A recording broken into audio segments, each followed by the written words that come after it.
Okay, good morning, everyone. This is the planning board meeting of October 12, 2023, 8 a.m. I'd like to do a little roll call and get started on this. And Alan, we could just start with you. Alan Burko, alternate. John Racine, member. Hold on a minute. Catherine Brennan, alternate. Bill Spence, member. Okay, Rich. I think you're muted. Try that again. Muted. There we are. Rich Rita, Select Board ex officio. And Morgan. Morgan Dean, member. Okay, and just so everyone knows, Tara Bamford is also here. I'm not on this computer. And There's Margaret. Margaret, just say Margaret alternate. Good roll call. Okay. Okay. So we have another alternate that we got on board here. Everyone, this is Rick Smith. And Hello, Rick Smith. everyone, Bill Spence, Kathy, Alan, So Alan missed it. and Morgan up there, Rich Rita. Jenny, can you hear us okay? Jen Lucas? Yes. Okay. Jen has stepped down from the board, so we're gonna make a few little changes here. We got Rick Smith on board for an alternate. So if you, every time we go around, take attendance, you'll just state your name and say alternate. Okay. Okay. Kathy Brennan, the select board has made you a member, has bumped you up from alternate to member, Take it or leave it. so you're there. Now, do I have to be sat in order to vote though, because I haven't officially been sworn in or no? Yes. That's correct. Okay, so I need to be seated then. Okay. So I'm gonna seat you, Okay. and also Alan, I'm gonna seat you today because we're short of Regular a member. member, some members here. So I think that's 1, 2, 3, 4, And Rich is 5, five. 6. Yeah. Yeah, we're fine. Yeah. And that's, We need a correct me if I'm minimum. wrong, Rich.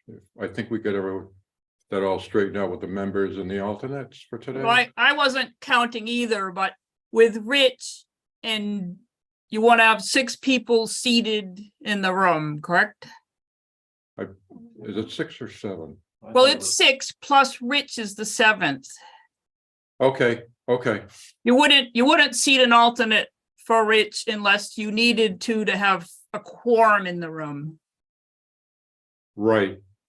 on a So, quorum. but Mike Capella's out. Nancy's absent. Nancy is absent. Don't we need That's one to 2. See Margaret, right? No, so we got 1, 2, 3, 4, 5. What's a quorum? Yeah, Quorum. so you'll seat, if you have another alternate to seat, you would want to have 6 people in the room voting. Plus Oh. Rich is 7. Okay. So we're good? Well, I'm confused. Does it need to physically let's be? get in it the right, room yeah. or no? Well, Tara, Do I Go not ahead. count? sorry, Morgan is, Yes, Morgan counts, yep, yeah, but I she's, said I wasn't counting, but sorry. So we have 4 seated in the room. We have a But you quorum. want to have 5 seated in the room, not 6. okay, so 1, Morgan's 2, a regular member. 4. We're good. Okay, we're fine. You have 5 seated in the room? 1, 2, 3, 4, And then 5. and then is Morgan's on Zoom, no, Tara keeps saying in the room. In right? the room, you want to have 5 people who can vote. Because on Zoom, you have 2 who can vote. Okay, then I'm gonna have to See seat Margaret. Margaret. Why do we need 7 people voting? Because the law says In the that you room. shall appoint an alternate for a a missing member, not may. Yeah, it has to be in the room physically. 4 people in the room. Five, You Oh. have to have a quorum in the room. Right. And you have to seat alternates if they're there and there's an absence. right, but 4 in the room to be seated?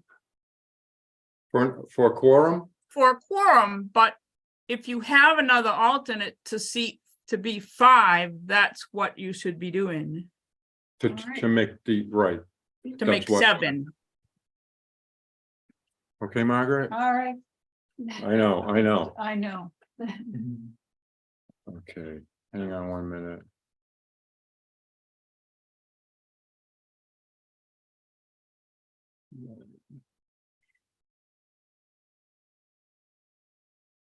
Oh, and Rob is absent, okay.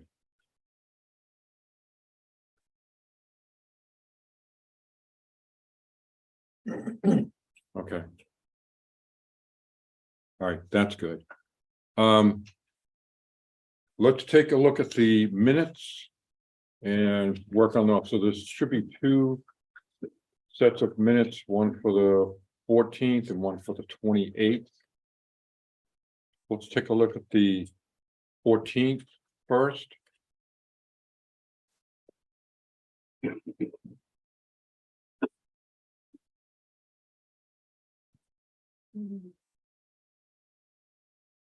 The only question I had is at the bottom where it's paged, it says that the summary for the minutes of the planning were held on July 13th, 2023. So should that be changed to September 14th? Yes, Yes.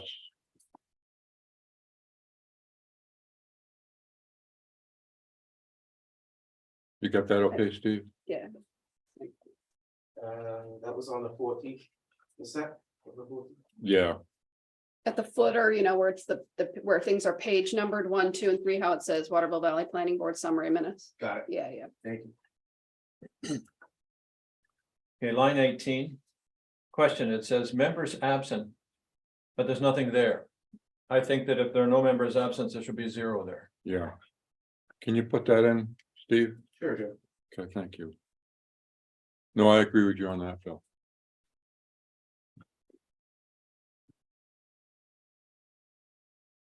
The point of punctuation, but line 84. The public, it says public hearing, it should be a colon. And then follow the numbers. Each of those numbers, we don't need a capital at the beginning of it. And they're separated by comma, not period. Is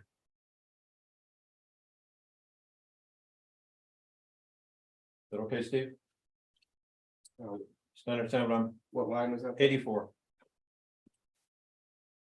Really to 86. Line 84 reads public hearing should be followed by colon. And then number 1, small letter R, comma, number 2, comma, number 3. And then line 86. It should read 3 should read because. It needs to be a complete sentence. Require that the plants be native material, period.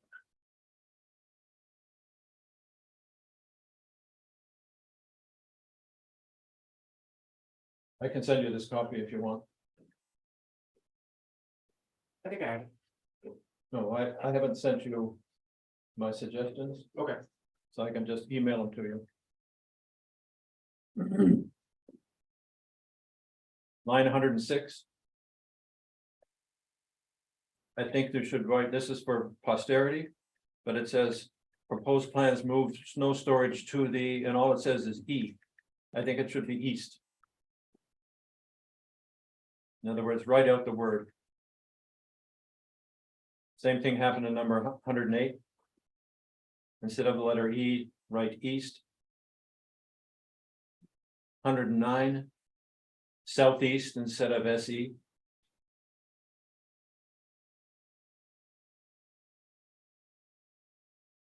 And a line 113.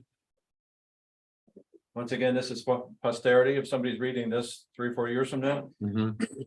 it should read something like Waterville Valley Town Staff instead of just staff. So the line 113 reads, Waterville Valley staff would like to stipulate, comma, as a condition of approval, comma, the snow storage arrangement will be subject, that is, it's in the future, will be subject to review on April 2024, 2025, comma, and be modified if there are issues with ice buildup, etc. Line 116 says conducted at a minimum by the Department of Public Works, comma, the road agent. I don't know what slash means, you know, that to me, that's. So we have Department of Public Works and we have a road agent. So I think it should be said that Public Works, comma, the road agent and the developer. But they're not separate people. They are The not, DPW is the road agent. okay, here in town. So, then it should read Public Work dash road agent. Okay, 117, same problem, other town staff, and then this is, it's subjunctive, so it should be could be involved if necessary.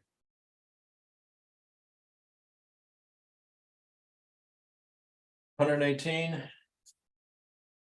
Works will provide the planning board, Works will provide the planning board with a written report on how well the arrangement worked and whether any modifications are necessary.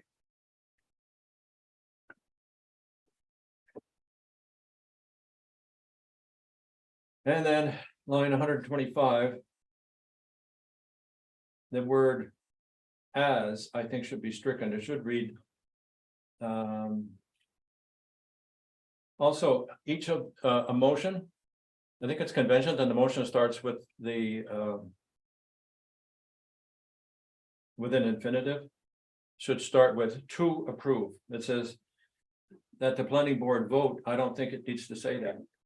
Motion colon to approve the amendment Golden Heights site plan subject to the conditions stipulated. I would take the word as out. To alter the amendment before the planning board today. read that one more time, Bill. Motion colon to approve the amended Golden Heights site plan subject to the condition stipulated to alter the amended plan before the planning board today. In other words, you put two prepositions together, Okay, that doesn't work. okay, Unless the person who made the motion did. You Well, can't reword a motion when you review the minute. I correct my emotion for Well, posterity. if it has to be in the minutes as it was stated at the meeting. unfortunately, All right, I think she's right. I object to it. Okay, So that's it. No more suggestions. okay. You did great, Bill. Thank you.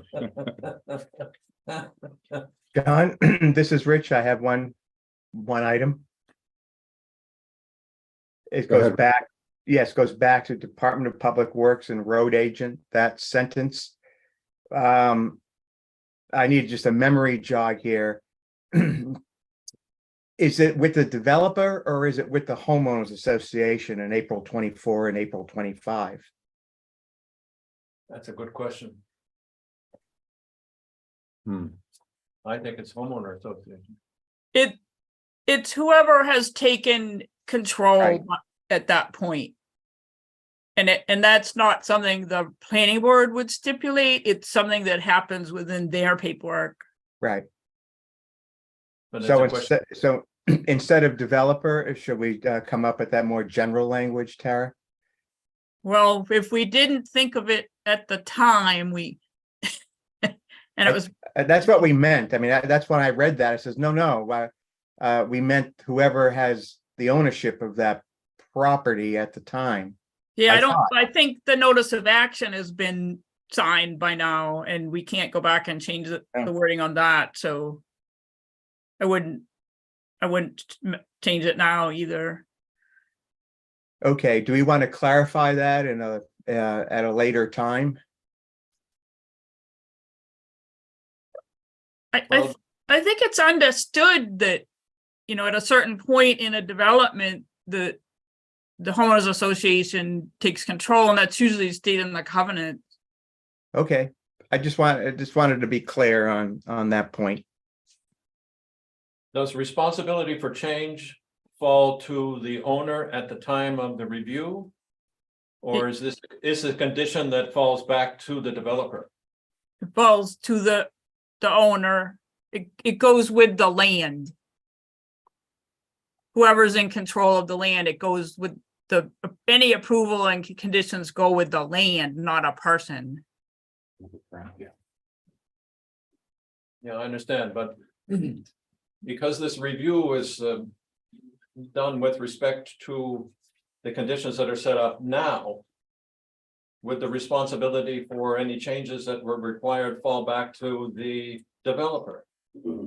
Well, no, again, it's whoever's responsible at that time, according to their covenant. And we're fine. We Okay. can't go back and once a developer is done and things are turned over to the responsibility of the homeowners association, that's who's responsible for any conditions. Okay. Yeah, I think this discussion serves to clarify the intent of the planning board, so that's fine. You're on. Good. All right, Mr. Chairman. Rick, did you have I something? just had one, I thought I remembered seeing in the approval that something about adding some language to the covenants for the homeowners association relative to this thing. Am I wrong? Am I not remembering that correctly? I don't have those in front of me right now. I can No. look at it, but We don't, but I think it is a condition that's to be observed by the homeowners association.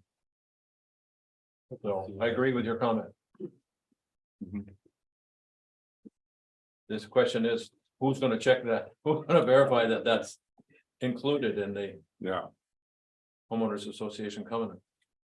Well, it won't matter because the homeowners association will have control of the land. And if the DPW road agent does not think that the system is working, that'll be reported to you and the select board and the responsible party Okay. will have. DPW will take it up with the homeowners association. What, let's just. call Whoever's it the responsible. Responsible party, Okay, so whoever that is. fair enough. And like Rich said, you're all on the record that that's your intent. Right now, Yes, you just said it. understood. Mr. Chairman, I move that the minutes be adopted as amended. okay. All in favor? Aye. Aye. Aye. And Morgan, you good? Rich, you good? Yep, Okay. Minutes, let's move on. To the 28th. Minutes. Of September.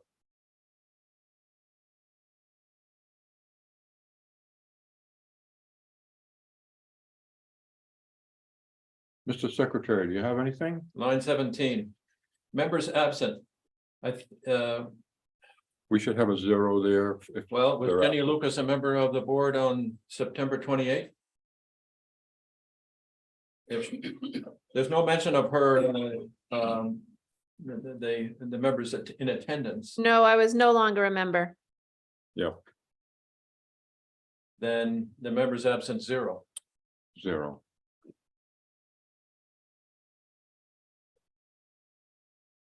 There's also the same thing that Catherine pointed out in the last one with the footer being a different date.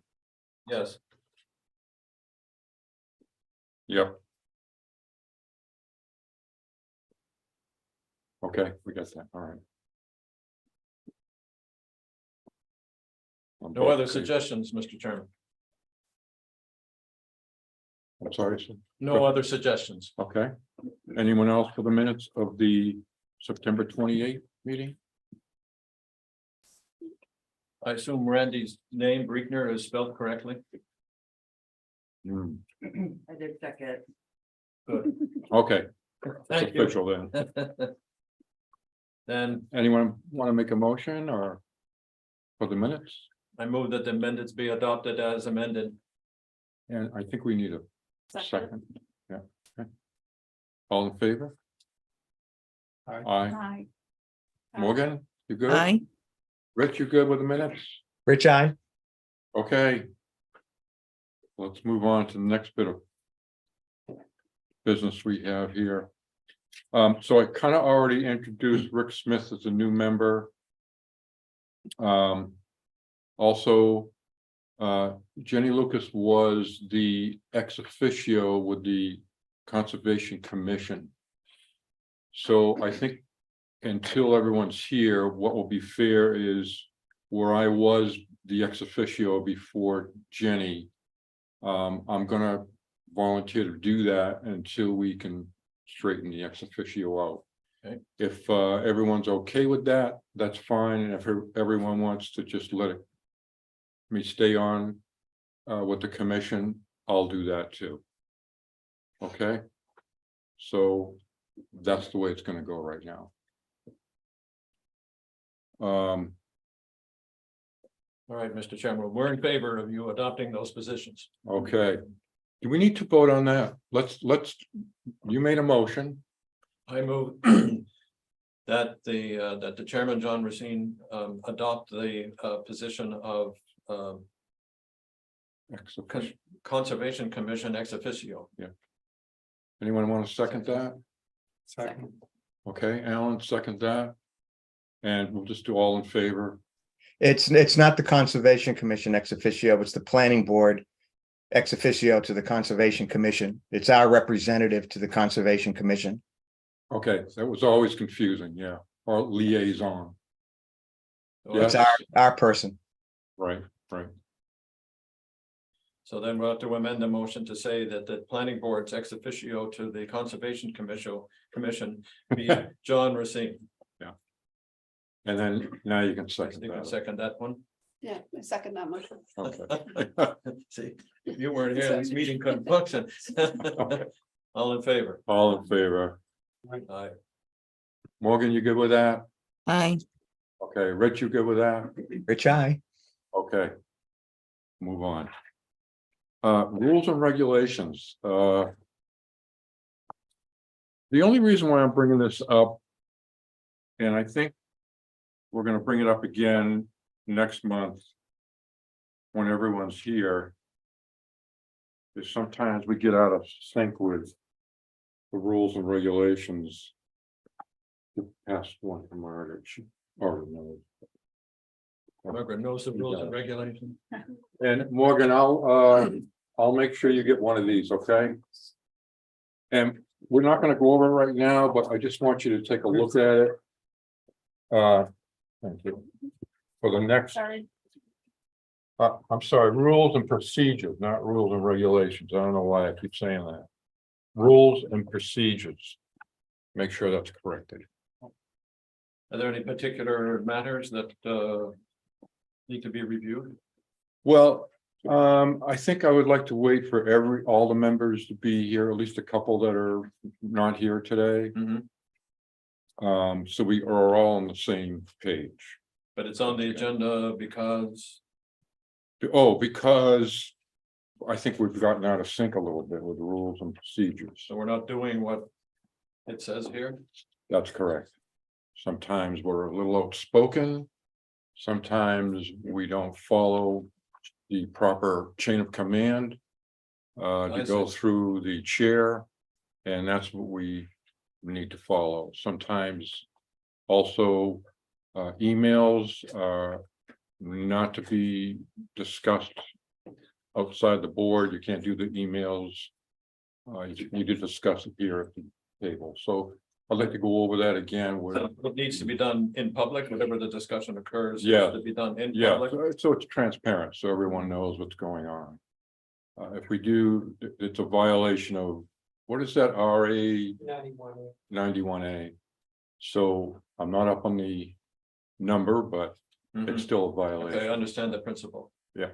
And that the other matter is that in order to have the floor, you first must address the chairman, Yes, and not just speak randomly. yes. We need to keep some kind of order so that everyone can hear and it's not confusing, especially because we're recording this and people want to understand what's going on. So it's not just in this room, it's for everybody Mhm. in the town. Something like in Congress. Well, you're supposed to, Mr. Chair. And then have permission to address the. Yeah, comments. something like that, yeah. I mean, you know, I'm not the all. Just a little more respect for the board itself. Yes. So we can go over that a little more thoroughly next time. Okay, that'll be some good homework for people to go over. Okay, any other thoughts, questions? Oh, I just had a question as far as privilege of the floor, if we were doing that or not. I don't know, there's. I don't know. yeah, I'm gonna get to her in 1 minute, yep. Rick, any thoughts? Read it over, it's just homework for you, okay? Okay, We got lots of homework. yep. Yeah. Okay, we got that out of the way. Okay, privilege of the floor. Anyone? No. Okay, Nope. Jenny, we're gonna get back to you in a few minutes, okay? Unless you want to say something now. Jen Lucas? Sorry, just had unmute. No, nothing to say now. So the lot line adjustment will be in a few minutes. Yeah. Yep, we got a few, we got a few things to go over that'll get rid of them quickly and then we'll get to you, okay? Okay, thank you. Okay, you're welcome. Privilege of the floor, not yet, okay, new business. Rich, can you give us any kind of update with the select board? Anything brief? Sure, just three quick things, two already mentioned that involve the planning board.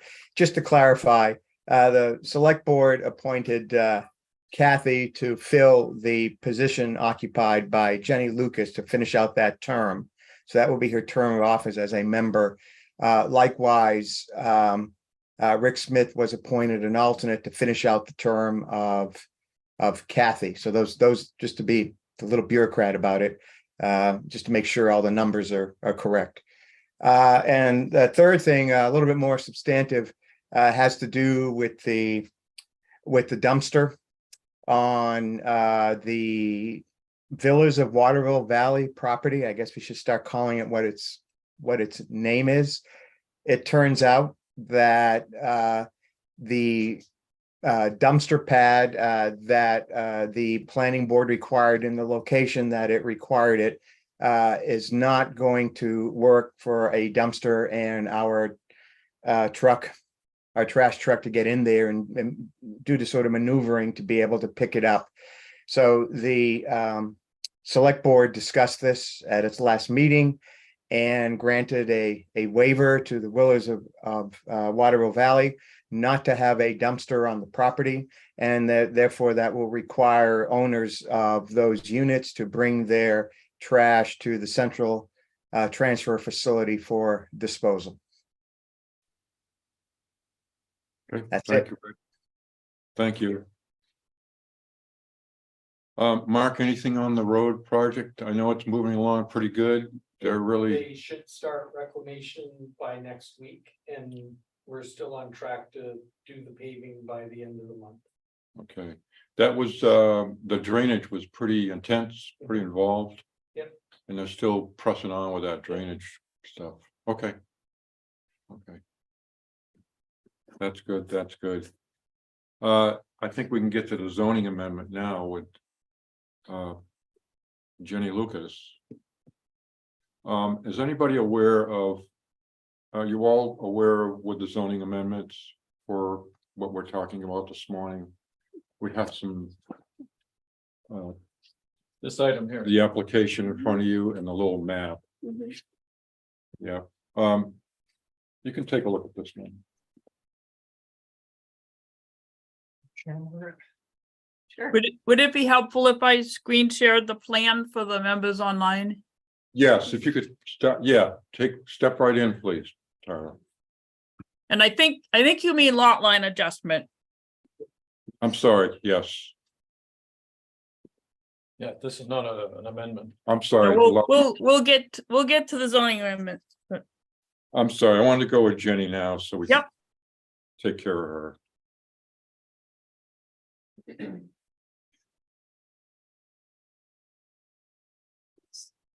I guess my question is, so then this piece here, where's the building as far as the house is still in compliance with the setback, right? Now that it would be that would be their new property line, or no, this would be their new property line. I Yes, guess they picked up, so, 'cause Property I don't line's see the, enlarged, yeah. where the buildings are on the map. That was Yes. my only, yeah, so it increases actually right, but. the application has all of the acreage and the adjustment on the acreage. Right. For Okay. that. But shouldn't the map have buildings on it though, or no? It's okay not to. For us No, to take it as complete. yeah, I believe it's just Tara, is that correct? We don't really need the picture of the building. I wasn't asked to review this plan. Okay, so Just we're for- asking you now. Yeah, just for consistency. I mean, it doesn't If, seem like, if I had been asked to review it, I would have asked to see buildings, yes. Any structures. This is that weird situation where the regulations used to allow this odd thing of a road going through a parcel rather than dividing between parcels, so it looks to me like a kind of a correction for that. Hmm. But yes, I would have asked to see buildings. So how important is that for this particular application? I can't speak to that. Again, I'm not paid to review lot line adjustments.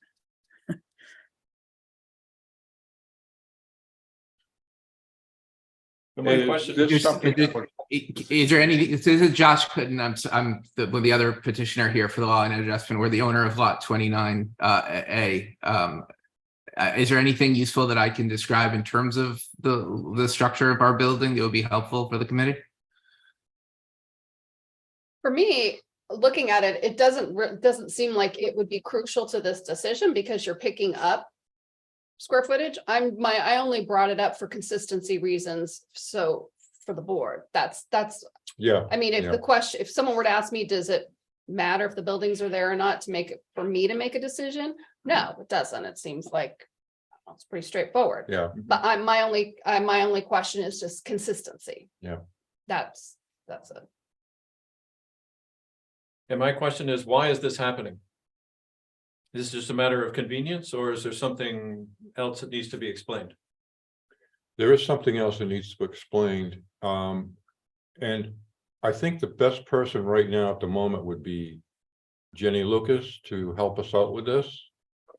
And Jenny, I'm going to ask you to kind of explain a little bit on this. You've been going through this for quite a while. And I wonder if you could just help guide us a little bit on this. Sure, John.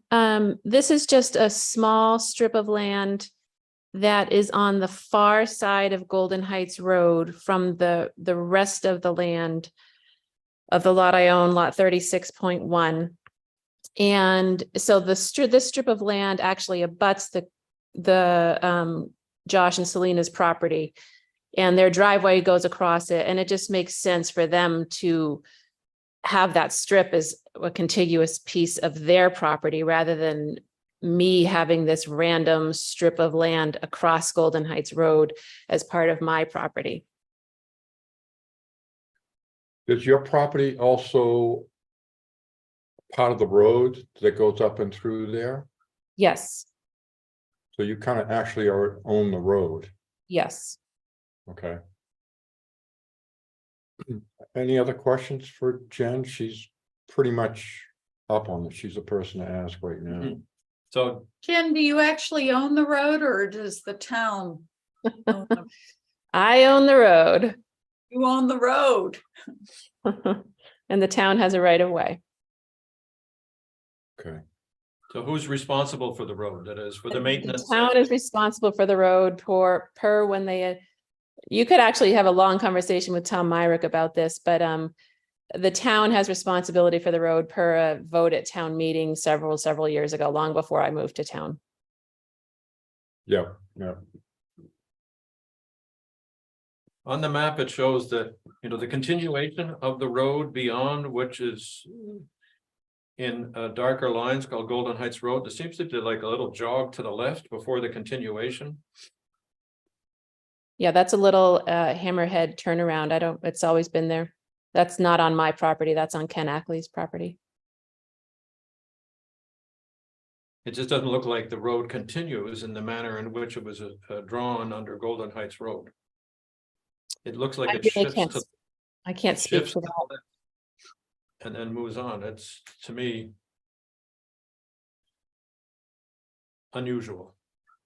It's old Waterville Valley, Bill. see that again, Rich? I said, it's old Waterville Valley. Arrangements were made. End of story. Yeah. Old Waterville Valley, okay. All right, so this is a matter of convenience to simply shift the ownership of this piece of land from Jenny to Joseph and Selena, is that correct?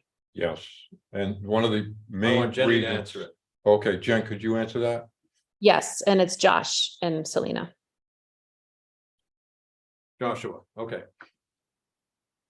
So this is like bookkeeping and make it more convenient. Well, Are they purchasing the land from you?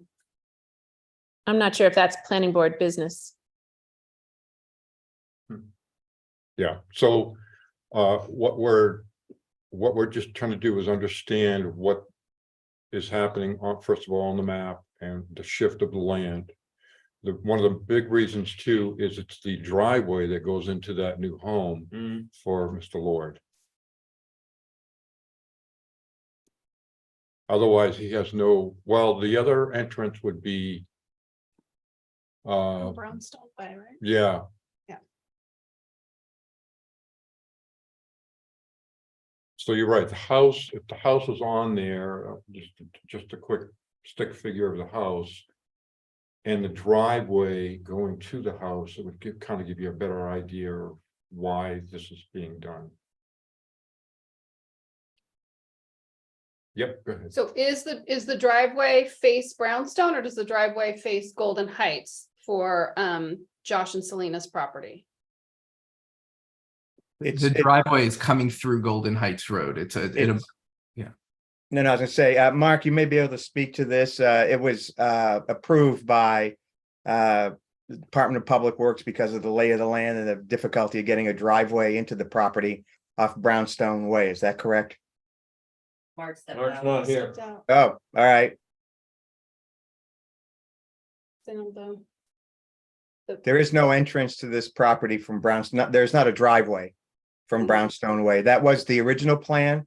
But once they started working on the land, it became apparent that the way the land existed, it would be very difficult to get a driveway down into that property, as I recall. So the town agreed to allow a driveway to go across its right of way and come off of Golden Heights Road. Okay, so I think I understand why it's happening. Okay. Any other thoughts? Yes, Mr. Chairman, is there a temporary driveway there now? yes, And where is that on the piece of land that is going over? Is it like halfway up or? yeah, this drawing should be a little bit more, When was it done? it is up in here, up in this area. Okay, So up toward, more towards Brownstone Way. Yeah, so the house, yep, Okay, up to its Brownstone Lane. Yeah. Right. Jenny, did you have anything else that you wanted to add to this? No, I don't. Okay. So, Kathy? yeah, so Horizons Engineering updated this on September 14th, 2023. That's what it's on here, Yeah, but they did not, again, put any of the buildings on it Yeah. or any of the driveways and things like that. yeah, I think, to me, it makes perfect sense what they want to do here, like Yeah. it makes perfect sense. My only concern is, again, for consistency of the board, I would have an issue with the map. for the But- drawing. I mean, I think it makes total sense of Yeah. what they want to do. Is anyone here representing the Horizon? John, can I just make one comment procedurally? Yep. So of course you'll vote first whether to accept it as complete or not, and I opened your regulations to the lot line adjustment page and they seem to have followed the list here. You're always able to request additional information, but I just did want to point out that it doesn't say they need to show buildings and driveways. And the board's, procedurally, the board's role in a lot line adjustment is pretty limited to just ensuring no non-conforming lots are created through a lot line adjustment, not evaluating the reasons. Okay. And Tara, you have not seen the application for this? I've Is that- seen the application. I've never been asked by the board to review lot line adjustments, and I'm just kind of, well, for liability purposes, I'll only comment on procedures when I wasn't asked to review an application. Right.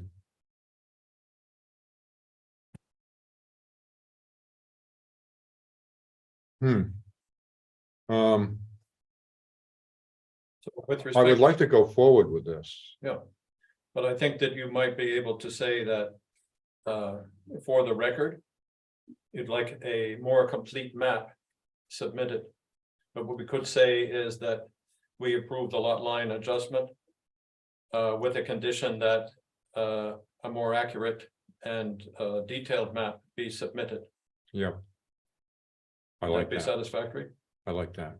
Okay, so I Want move, to make a motion? yes, I move that the board approve the lot line adjustment subject to a condition that a revised map be submitted containing the details related to the driveway and the placement of the buildings. Yeah. And second it? I'll second that. Okay, so before we vote on it, I want to ask Jen if you could get Horizon to do that for us. Josh is handling all of the. Josh, could you do that? I'm sorry. Jo- Yeah, I mean, I can request it. My only concern is one of timing. It took them close to a year to be able to generate the paperwork that you see here because they have so much going on. So, and it's sort of out of my control. So is there some time period? I'm happy to send them an email today, but the question is if there's a time period that this would be required to be resubmitted to you. As soon as possible. I guess I would have to say. Any other thoughts on Say from the board? maybe within the year. I mean, that would be amazing. I optimistically would be able to get it far sooner than that, but that at least gives us some time, given they seem to have a tremendous backlog. It would be very helpful for us to. Yes, because in the way things have gone over the last few years, that as we go back and review particular items. Yeah, And if the records are not good, then people don't understand what happened at the board meeting. right, right. If we go another year or two and someone wants to review this, they Yes. like, what is that? I know. So, That's not our business. we really need, was it Josh? Yes. That's me.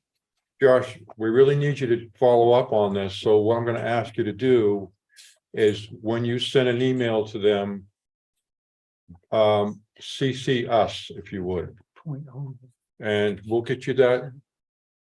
Email for the town planning board. Can we do that? Who do you want him to email me? Well, Yes, yes, That's fine. So this is Josh, right? Josh Lord, yeah. But Kutin is my last name. Yeah. Hmm? You can, yeah, I mean, if you wanted to CC me on the email, that's fine. Please, I don't know who's speaking right now. Yeah, sorry, this is Alicia Harrington, the admin assistant. So you can, my email is A Harrington and H, no, what's my email? A Harrington at Waterville Valley and H.gov. It's on the website too, if you have Sure. Yeah. Okay. I'll take it. Thank you very much. a problem. Mr. Chairman.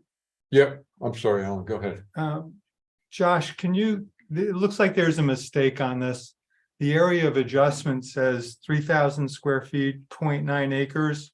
And it says land down further to the right, it says the total acreage is going to become 0.9 acres. It should be 0. It should be Point like zero. 0.09 Yeah. acres is what you're buying. Not 0.9. That's a good point. I'll follow up with him. Thank you very much. Yep. May I ask a question? Go ahead, Morgan. So Bill had suggested a time frame, but I was unclear whether it's within this year or within like 365 days or until the end of this year. I think it would be 365 days from now. Actually, my intention was to do a little sooner than that.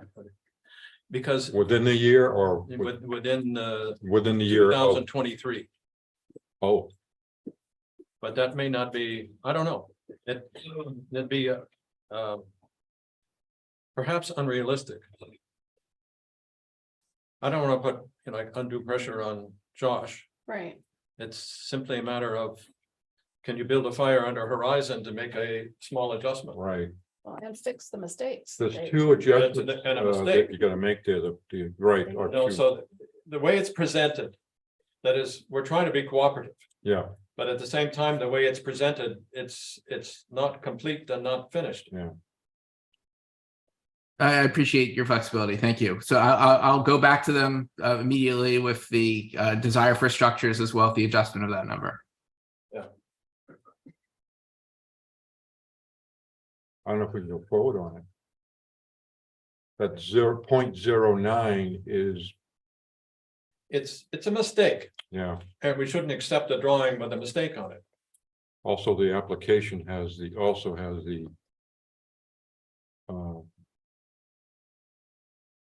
should be 0.09.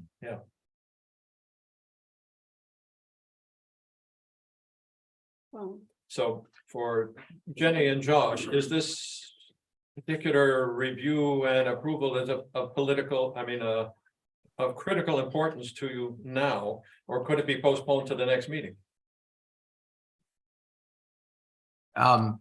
It's Jenny, I'll give you a chance. From our standpoint, Jenny and I have been, Jenny's been incredibly cooperative and patient with us. And I think that this doesn't stop any of our plans to build going forward. So I don't think that, I'm not in quite a rush, but Jenny, I'll defer to you.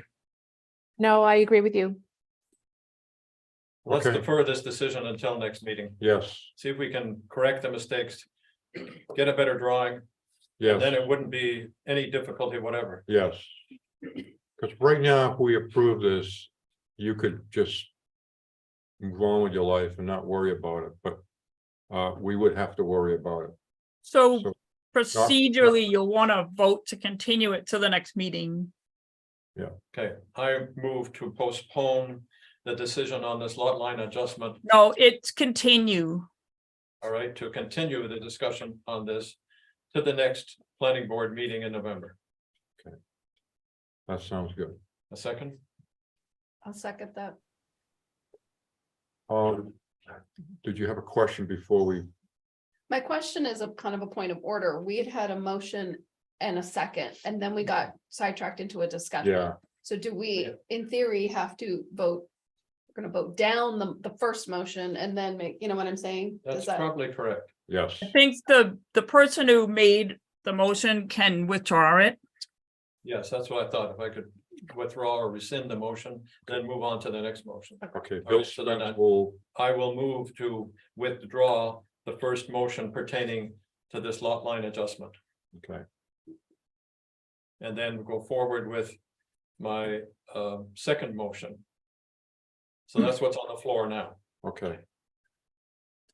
Do you, Alicia, do you need to have us, so it's not confusing, to go repeat the second motion?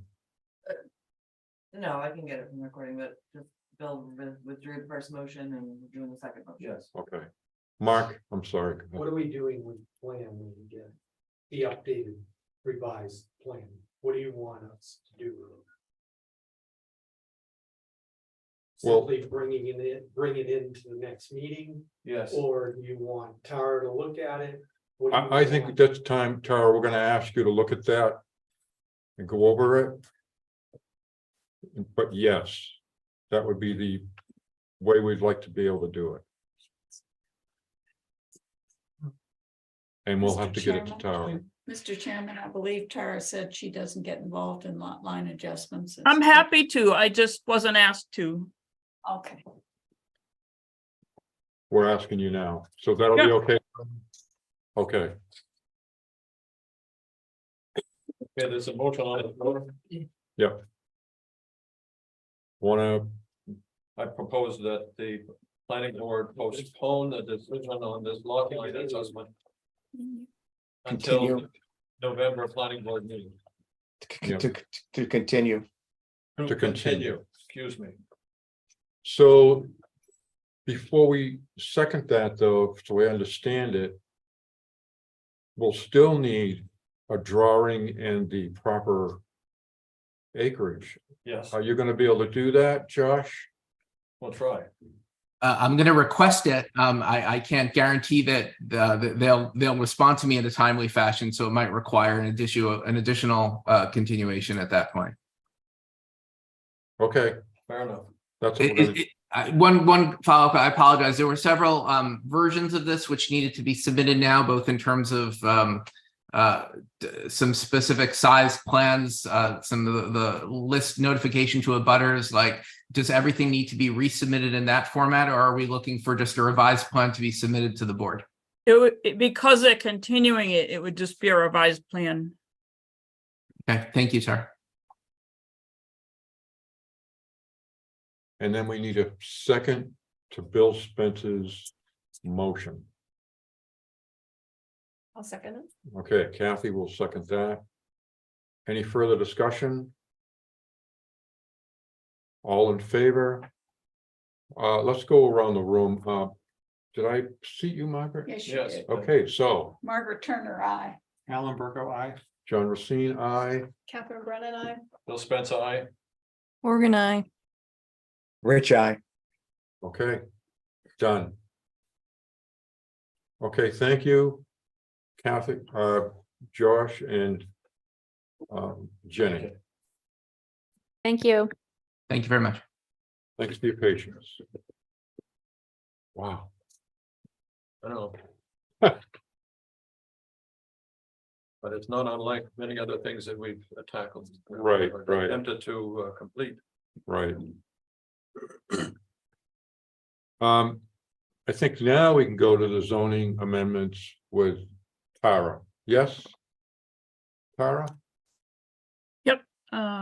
Let's get them here. So I sent out this document with the zoning amendments that are not the housing related ones, but the ones that have been worked on by the working groups that are further along than the housing related ones. And I had put kind of in a box what we need from you today at the meeting. The first, and you know, depending on how comfortable you are with all of them, except for the floodplain, you've seen them all before. You might be ready to schedule a public hearing, or you might want to see them again at your next meeting. The first one, I had reached out to the state floodplain officer about some changes made to the zoning, the floodplain maps, and learned that they had submitted extensive comments on the town's floodplain ordinance, which which I had never reviewed because it's not in the zoning ordinance, so I'd never seen it. So that kind of fell through the cracks, and what I'm proposing in this is that we adopt the model that they are proposing, that they've sent to us, and make it part of the zoning ordinance so that we don't forget it again. And I sent that out. That makes sense, yeah, yeah.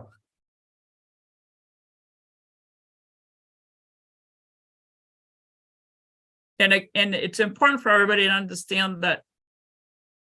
And this is me as a land use planner speaking, and the person that knows what the recommendations are in your master plan, that this doesn't do anything to protect anybody from floods. All it does is meet the minimum flood insurance requirements so that the town stays in the program and property owners can buy flood insurance. It doesn't keep any construction out of the floodplain. That's my commentary. It's something to keep on your radar for the future as you're looking at master plan recommendations and possible zoning amendments. But for now, this is something that needs to happen. I agree that it needs to happen. Mr. Chairman, I Yes, agree sir. that needs to be happening, because I remember finding reference to floodplain regulations. I think it was on the town website. But I also agree that I could not find it in the document called Waterville Valley Planning Board ordinances. Like, it's not there. Yeah, yeah, So this is a step in the right direction. Yeah. In my view, to begin, at least begin to address the management of the floodplain which exists in Waterville Valley down by the river. Principally what is David Britton's land. right. And, okay, so I agree that it should be included in the Waterville Valley zoning ordinances. Yeah.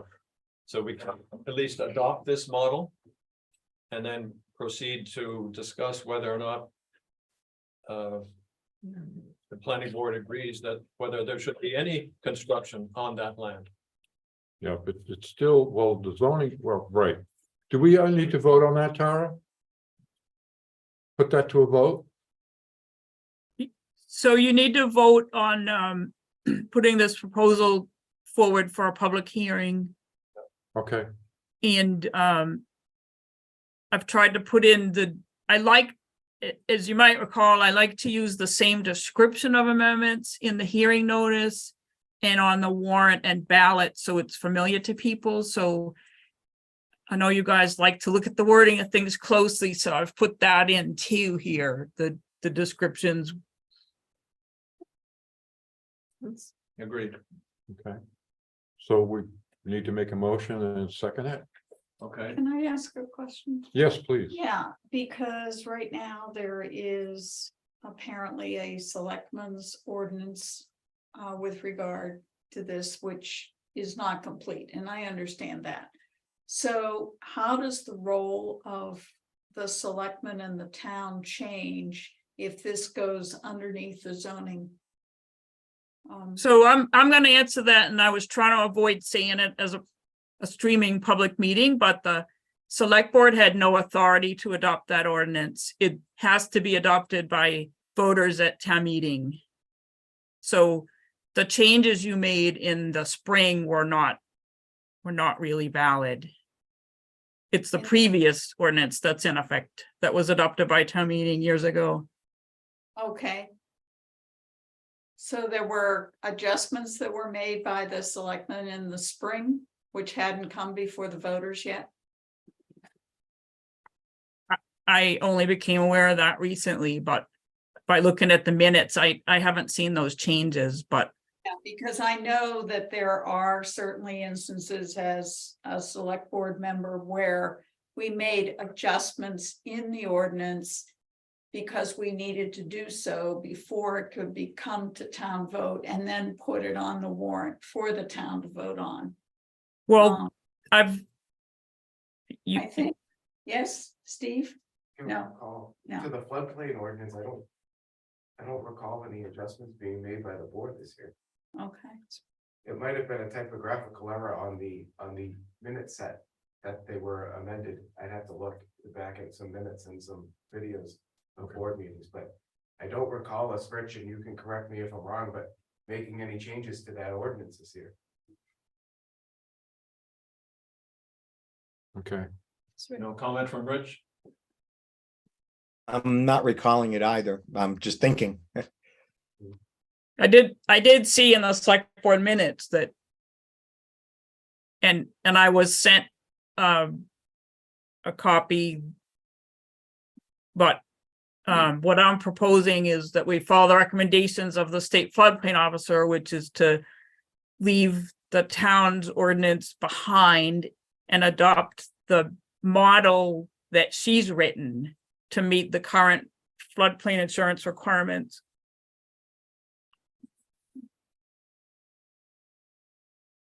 Okay. That's, And that's what I sent out.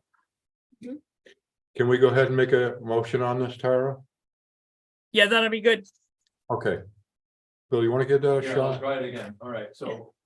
I move that the planning board submit the floodplain insurance program as suggested by the state to that the planning board approve this matter before to present it to a public hearing. That's too many words, but so It's. You can't correct it later in the minutes, Bill. so I'll correct it now. Yeah, I move that the planning board submit the National Floodplain Insurance Program to a public hearing, Yep, and that the review draft description, I'm just reading from this now, be used in the public hearing notice and warrant ballot. yeah, that's good. Anyone want to second that? I'll second that. This, Okay. Any further discussion on that? And let's do a roll call vote on that. So Margaret, I do have further discussion. Rich, I'm looking at the town ordinances, the active town ordinances, and I don't see anything in there about floodplain. I remember finding it on the town website. I'm on the town website. That is. okay, I have to look at it. I thought it was there. I don't have it in front of me, this. but this- is it a really, will this be part of the public hearing? In any event? That we're going to repeal the standalone ordinance, select board ordinance, Yes. and then, Yeah. I mean, is that the point? So it becomes Right. overtaken by events, really? Yes. yeah, I mean, you're really appealing the one with the prior date, because you can't repeal something that wasn't appropriately adopted, so Yes. I don't remember offhand, I don't remember the date previous, but you're not repealing the one that wasn't properly adopted. You're repealing a very old one. Yes, the very old one. Yeah, 2007. I agree. Yeah. There's the Town of Waterville Valley, New Hampshire floodplain management ordinance. Amended March 88, March 94, and March 2007. Yeah, That is what So- exists now. that's actually why I didn't put a date in the description, because I received one from the town office that had a newer date but wasn't appropriately adopted, so I just left the Okay. date off. So this is the one really that we are, we would be repealing, or the town will be considering repealing. Yeah. And in lieu of it, putting the, putting the floodplain management into the zoning ordinance per state recommendation. Yes, Yes, I think the point is that it doesn't exist in the planning board ordinances now. So we go through this procedure, public hearing, vote, proposal to warrant town meeting, then it's adopted into the planning board ordinances. Well, zoning not ordinance. quite right. There is a Town of Waterville Valley floodplain management ordinance dated 13 March 2007. What will be put before the voters will be repealing that and putting in its place the document that we are talking about. Yes, Great. But if you look through the document called planning board ordinances, I could not find the reference to floodplain management. It's not a what planning board. document you're talking about, Bill? This one that we're referring to, 2007. It's not included as part of the existing ordinances. It's not in the zoning ordinance. Yes, that's what I'm trying Right. to say. Right, we're gonna put it in this time. Agreed. And that was very common. It was very common years ago for floodplain ordinances to be standalone. And they, a lot of towns that didn't have zoning had floodplain ordinances, and the legislature in, I think it was 2006, passed a law that grandfathered all of those previously adopted ones. But clarified that it needs to be adopted and amended as like any other zoning amendment. And my feeling is that we won't forget to keep it up to date if it's right in the zoning ordinance with everything else. Agreed. Yeah, Okay, I think there's a motion on the floor. there is. And I'm gonna ask Margaret if she has any further thoughts. No, I'm just mystified since I'm not finding the ordinance that is Okay. referred to anywhere on the town website. So, but that's fine, wherever it is, we're going to vote to replace it. Okay, Yeah, all right, so let's do this and we can have further discussion on it. We'll do a roll call vote and we'll start with Margaret. Margaret, I. Alan, I. John Racine, aye. Catherine Brennan, I. Bill, I. Morgan, I. Rich, I. Okay, we can move forward. Tara, any further? Yeah. Discussion on this, right? We're good. And so the next one, Not the motion, but I mean, So amendment number 2. so amendment number 2, this is the EV charging amendment that you've seen a couple times now, presented by the working group. This is what it would look like as a proposed zoning amendment with the description and so this one, you want to make sure you're good with the language of the amendment itself and do the same of, vote on whether to send it to public hearing and have a look at the draft description that I provided. And this will have if this passes town meeting, we're ready with some proposed site plan amendment language to accompany it that you've seen and approved and seen and reviewed and had input on. Kathy, you have a question. Tara, and are you referring to, or can we include, but we briefly discussed having, and correct me, group members if I'm wrong, having a percentage of new parking, either in C1 or VC be, like 2% or whatever, I can't remember what we discussed, be for EV charging. You discussed that. This is the language that the working group approved. Can we put that in? Can that be added? Or, The planning board can make whatever changes they want to any of these, but I'm just saying, this is the working group's recommendation that has been presented to the planning board already.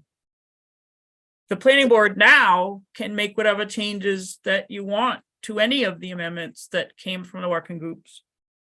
They're in your hands now. What So- would you suggest, Kathy? so What's- would that, another sentence or two, would it go under Article 5C2 flexible parking, or where would we put, let's see? Yeah, I to can't really do that off the top of my head with all these other, with 10 towns doing zoning amendments. I Yeah, can't- no, I on can't do them on the fly. the- I don't recommend doing it. I will say that. I think that I agree with the, the consensus that of the working group that to leave it in the owner or developer's hands to judge what the market demand is. I don't think we know what the right percentage is. I would leave it to the owner of the property. Yeah, we're just, right now, we're just trying to get some language in because there's absolutely nothing. right, And it's so, even with the state, it's so vague with anything. But what we do with this amendment is make it really easy. right. Right. And. Okay. Is that all right, Kathy? Yeah, to go to Okay. public here, Yeah, I'm, with I'm this, 'cause totally we could- fine with going to public We could hearing. with amend it this, or, absolutely. adjust it, Yeah, and so yeah. on, later. Mhm, But I think the important thing is to proceed with this. mhm. Yeah. And No, I would be happy to. and my question is that to allow by special exception in HDR and rec and snow zone, this is in the event that a condominium complex or the, call it, BBTS, Yeah. the school wishes to install such an EV charging station. Well, so that's accessory. What this does is make anybody can do it anywhere for their own residents or customers. But if you look at the definition of the retail, now we're saying we're gonna do it as a business. Where can we do it as a business would be permitted in the VC, C1 and SC, but a special exception in HDR, rec or snows. Understood.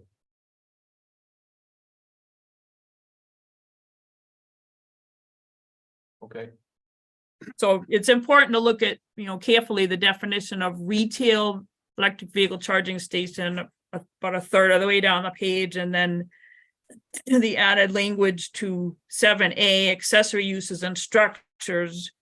We worked hard on that wording about trying to make clear that it limited use by residents, employees, or visitors to the property. Alan, you had something? All right, is there a conflict between where you're defining the retail electric? The next to last line says, in addition to the required number of spaces. Is that in conflict with down on Article 5C2 flexible parking? Where you're just swapping out spaces? The existing number or less?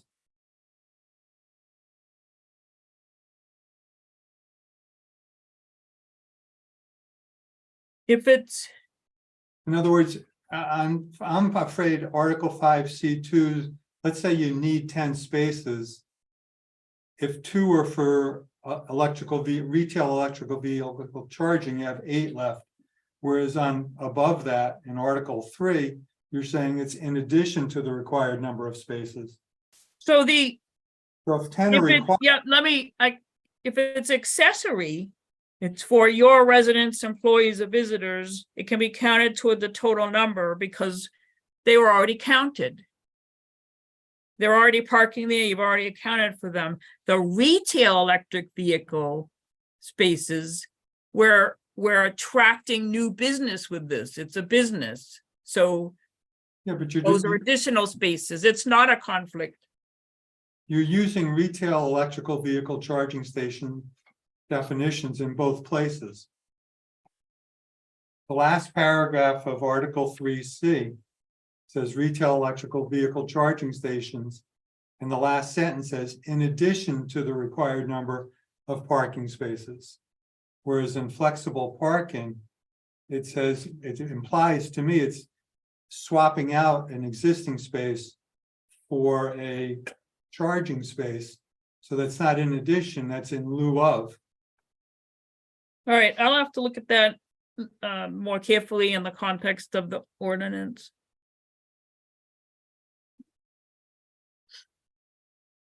Oh, my, Yeah, just to add to what Alan is saying. Somebody who puts in one of these charging stations, basically for use by visitors, guests, residents. May be charging. For them. to do And it. we said, and if you look at, we say collecting a fee shall not cause the station to be considered a retail electrical vehicles charging station. We covered that. I think, Alan, we could cross out. We could probably cross out the and in addition to the required number of parking spaces, but I want to I want a chance to look at that and think about it more. Let me go one other thing. 2 paragraphs above it, the electrical vehicle charging station. In the definition, should we put, it has a minimum, amperage or wattage? So it's not somebody using an electrical cord? No, that's a building code issue. Okay.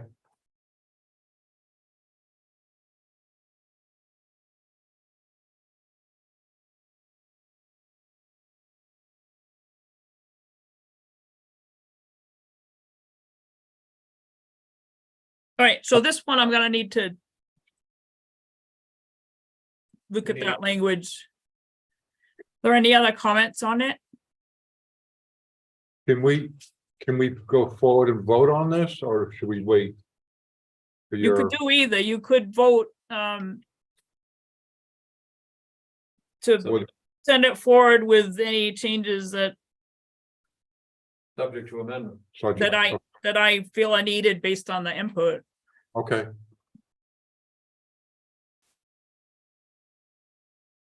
And delegate Alan and John to approve that language. okay. You good with Fine that? with that? Okay. All right,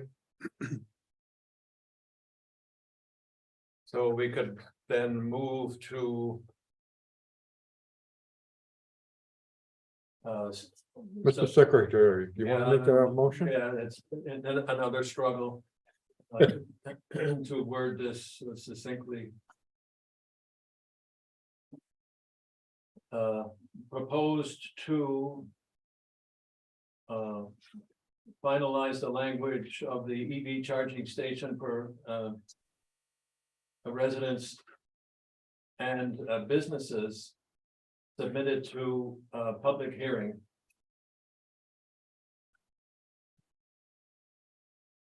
Subject to the amendments.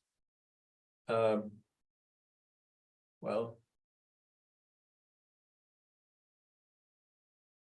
Any amendments? Subject to any amendments proposed by our land use consultant. Yep. That would be good. Any second on that, or do you? After a second, I have a question. Okay. What's the board want? In lieu of parking spaces or in addition to? Well, that's what That's what the Tara's amendment going is gonna deal to with.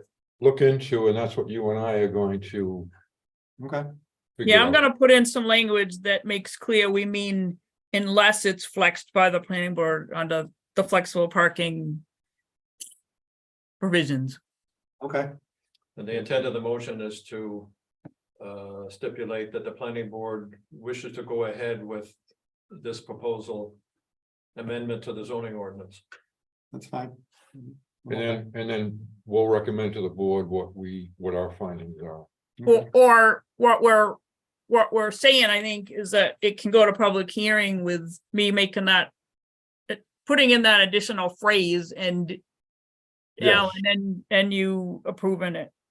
That it doesn't need to come back to the board and hold up the hearing. I think That's the it's idea. important we move forward with Yeah. that. Because it's coming fast, so. Yeah. Okay, you made the I made motion I made a motion. and we're looking for a second. I'll second. Any further discussion? Let's do a roll call vote. Margaret, Margaret Turner, I. Ellen Burko, aye. John Racine, aye. Catherine Brennan, I. Bill Spence, aye. Morgan, I. Rich, I. Okay. Done. Okay, Tara. So the third one is to get rid of the confusing language about special events. We the working group on this was Rich and Margaret, and they might want to chime in. The decision on this was to, so the confusion was accessory usually means a subordinate and customarily incidental. But when we added this this A/special exception in the use table, we didn't necessarily mean that. We meant a ski area can have concerts or bicycle races to augment its be more of a four-season business. But that if you wanted to have the concerts as the primary use of the land, you'd need to come in for a special exception. So this is the language that we came up with to clarify that, and had the recommendation that we brought in the town's attorney to have some exchange about select board regulations that would have a special event permit system. And that's the recommendation of the working group, is to hand those details over to the select board to have in a special event permit, rather than go into detail about special events in the zoning ordinance. And one of the reasons the town attorney recommended that is that by the time you're done with an appeal of a zoning decision, the window for the special event could be done. And she's written several and provided several examples from communities that she felt would be good, and those will be shared with the select board. So this is the zoning piece.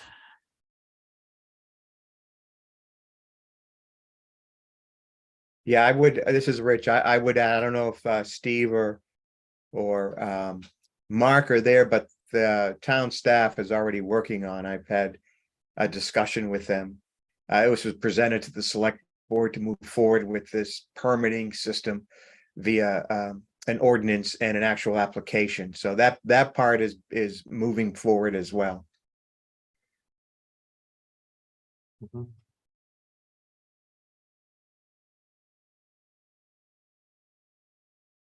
And this is how other towns do it. I mean, that became pretty clear to, I don't want to speak for Margaret, but this really is how other towns, we talk to a lot of people. This is the way it should be done, I think. And so what this zoning amendment does is take away the phrase customarily incidental to these additional uses we want to allow. Because a concert's not customarily incidental to a ski area. And that's what was, causing difficulty for those administering the ordinances, that we had a conflict in there.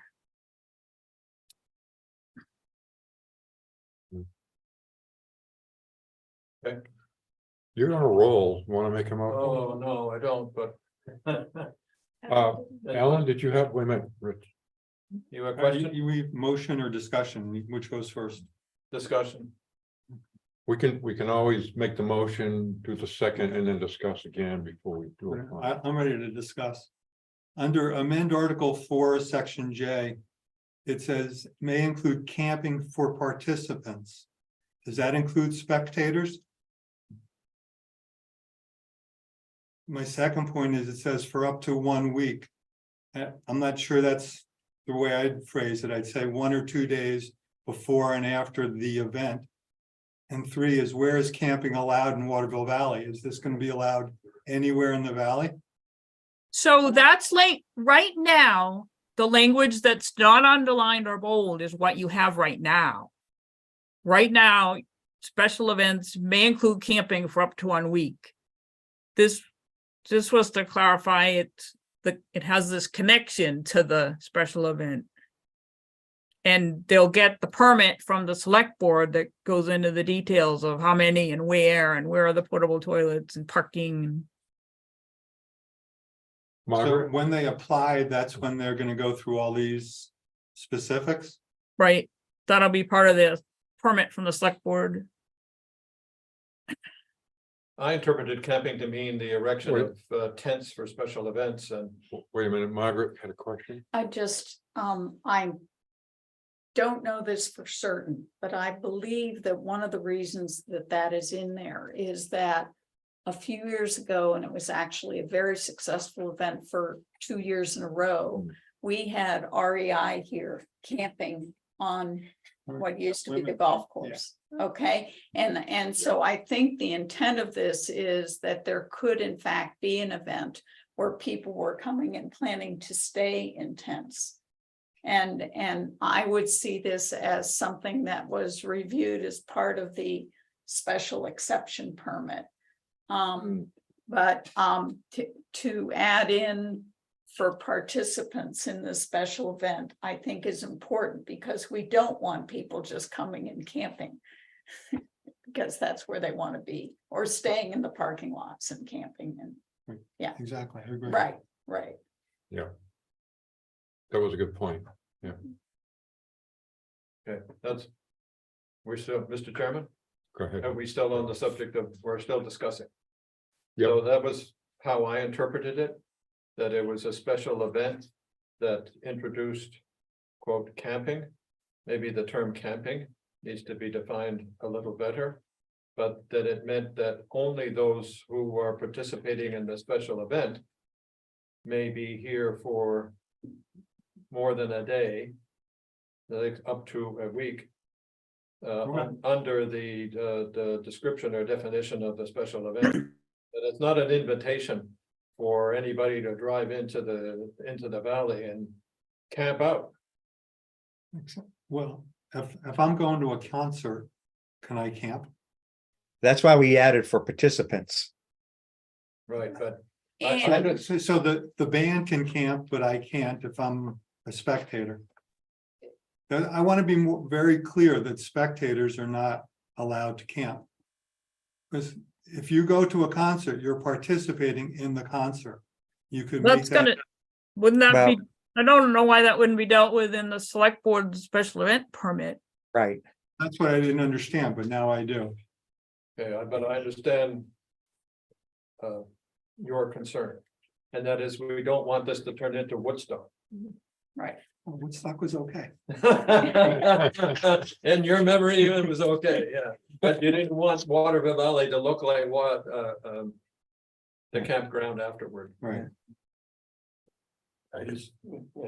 Yeah, Rick, go ahead, sure. Chairman, there's people camping in the valley today.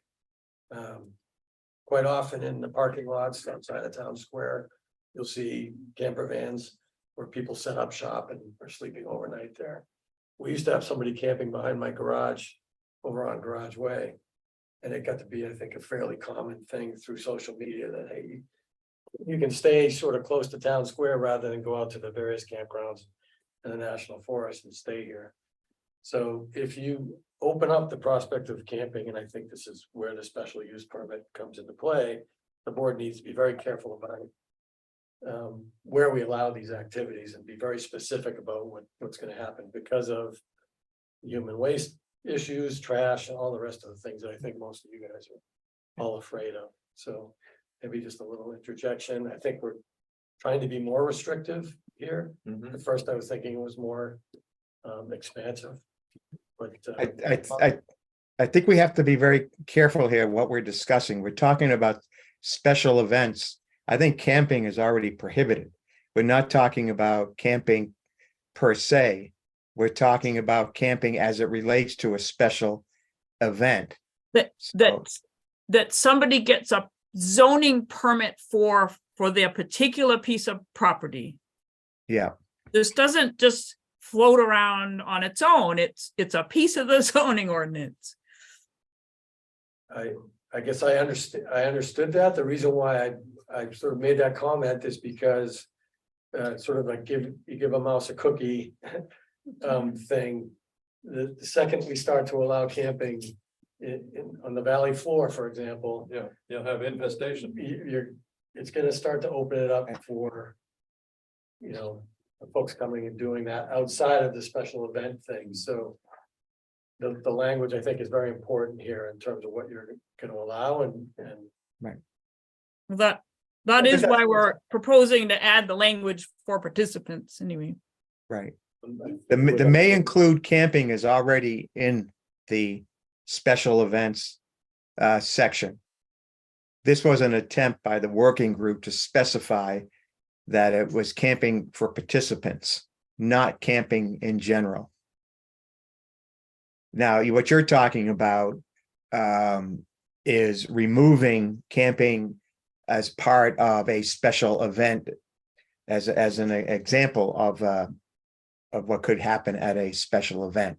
We did not, at the working group level, we did not consider that. We just tried to tighten down what we meant by camping. You'd have to take may include camping out of the current use table. I think maybe where I had my sort of where my reaction came from is the sort of where part of this thing. So if we allow it in specific zones as part of the special exception, we have, I guess we would have multiple areas with the same within that exception. So if the zoning, I'm not sure I know how to ask this question, maybe I just take this offline. But if we allow it in the specific zone, there are other zones of that same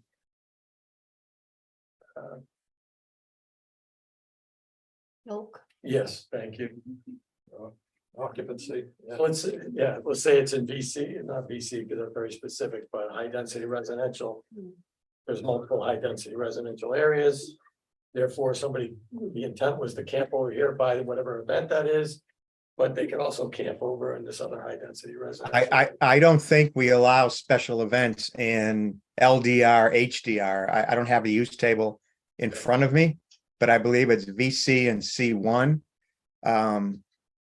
And maybe rec, again, I don't have it in front of me. It's you're right, it's not allowed in HDR, but giving someone a zoning permit for a use on their land never permits their neighbors to do the same thing. I'm just not following what the question is here. Because I get a permit to do something on my land, it doesn't open any door for anybody else, and they would need to come get a permit themselves. Okay. If the board is concerned, an option would be to remove the language may include camping for up to 1 week and leave that in the hands of the select board as part of the special event permit. It could be in the select board. We could be silent about it in the zoning and let the select board put that in their regulations if you'd be more comfortable with that.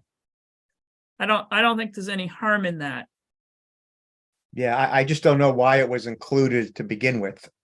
Right. Margaret, do you remember? No, I have no idea. I think I was working on the amendments that you added it, but I don't remember what the reason was. We could take it out and be silent and leave it up to the select board to deal with that in their regulations if it's causing discomfort here. I would agree with that. I think that's a fine. I can't see the room enough to know whether people are nodding and I should show you what that would look like. Can we ask the chair for the select board your thoughts on that?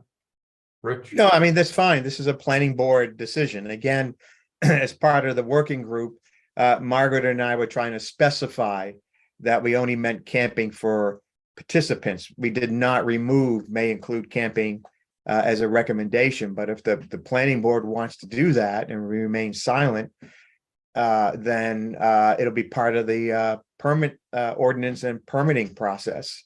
For And someone to here's come what, in. Yeah. sorry, and No, here's go what ahead, that Carol. would look like with what I'm suggesting. Yeah.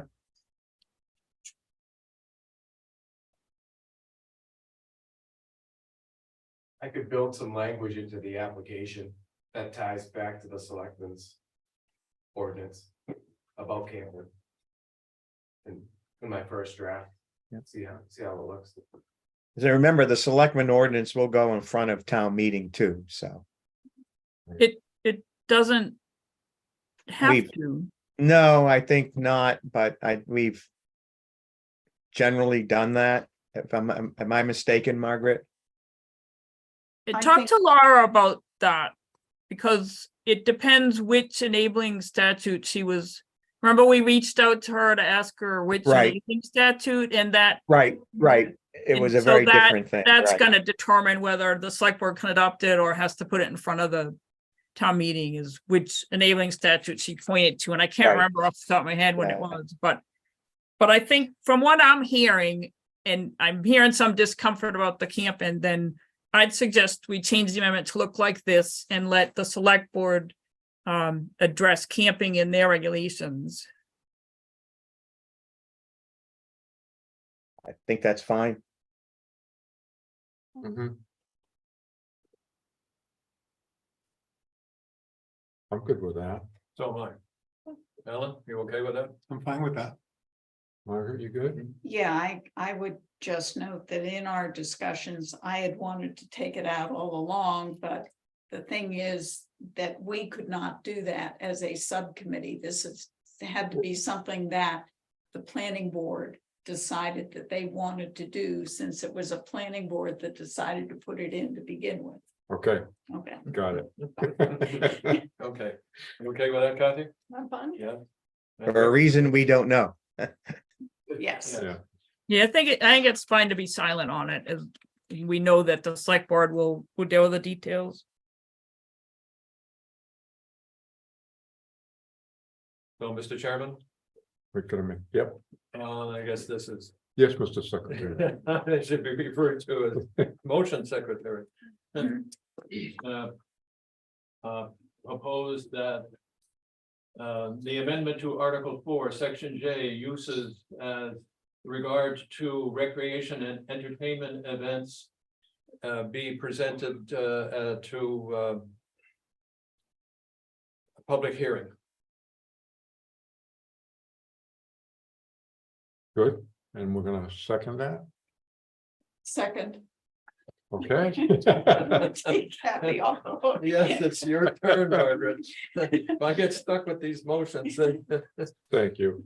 Any Sorry about further that. discussion on that? We'll do a roll call vote. Margaret, Margaret, yes. Helen, yes. John, yes? Catherine, yes. Bill, yes. Morgan, yes. Rich, yes. Okay. Let's move on. Moving on to the next amendment. So the next, you've seen solar and wind combined and have talked about the pieces. The working group's recommending that they be presented to you and possibly town meeting, if you so decide, as separate amendments, so that the solar could travel on its own if there are more concerns about the wind, which there could be. So right now, we want to make sure that it's understood that solar and wind for on-site use is already allowed. Period. That's the end of the end of what's in the zoning ordinance about it is that you can do it as an accessory use, but there's nothing to say how or put any guardrails around it or any special allowances. So this zoning amendment, you've seen the provisions, but you haven't seen it in amendment form before for the solar, has a few pieces. It would, in the section that gives an exception to the height limit, rather than leaving it to town staff to guess whether or similar service feature includes solar panels, we would articulate that it does, that it can be in addition to the height limit, because otherwise you would have needed a crystal ball when you built your building to anticipate you might want room for solar collectors later. If you don't allow extra height for the solar collectors, you're prohibiting conversion of existing buildings to solar. We are, again, this has been in front of you in concept, but maybe not amendment form.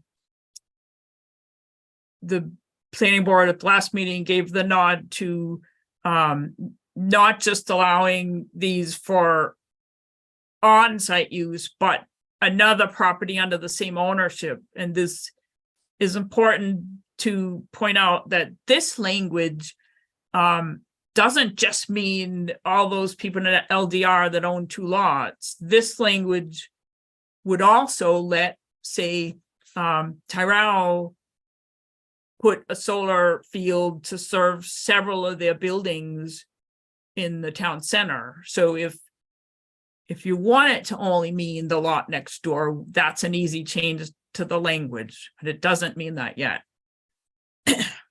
And then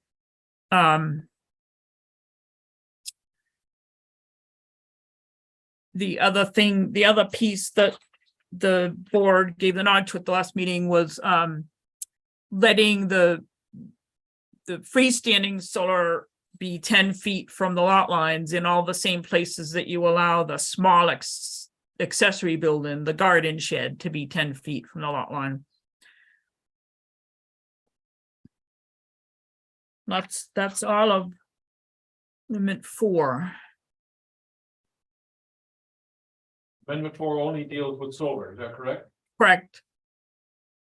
And the height restriction is, I don't see it. It only deals with solar, but in order to do that, it's also opening the door for the wind to be on a different lot, because that piece kind of has to travel with both amendments.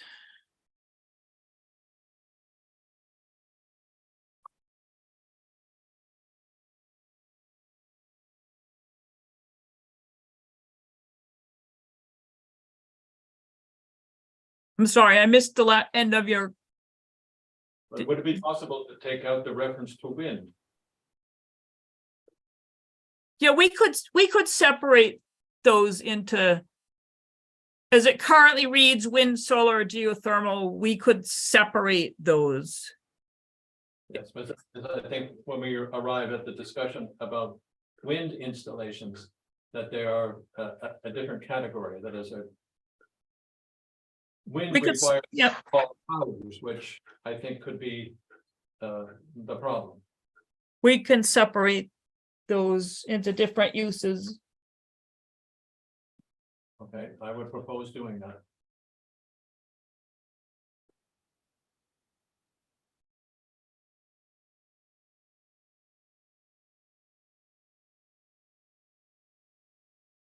So still the question is, what is the height restriction with respect to solar installations on the roof of a building?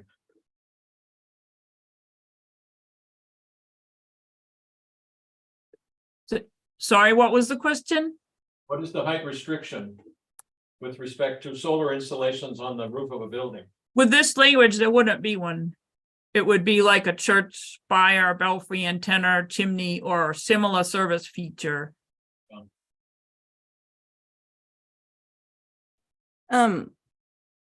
if there is there anything else that regulates like the appearance? Like if somebody has a fair amount of space in their front yard and they set up like a solar farm, is there anything outside of this that would pertain to that? Like, I know that there are, or at least there used to be ordinances that you can't paint your house a certain color and things like that. Are there like appearance restrictions? We're not, no, not unless it comes in for site plan review. There aren't any appearance restrictions for a home, but I just want to make sure that it's clear we're not proposing a reduction in the front setback. Only the side and rear. Kathy? I just think, and maybe Morgan clarify this, just anticipating it at public hearing, that aesthetics might come up. As far as, you know, is there a way to incorporate something like that into solar? Is that? We Yes, can, there's and we have some examples that do that, if you want to ask the working group to look at that again. I mean, I know it's a question that's going to come up. In Waterville, aesthetics are a huge thing, as we've dealt with in the recent past. But yeah, that was a much better way to phrase it, Catherine.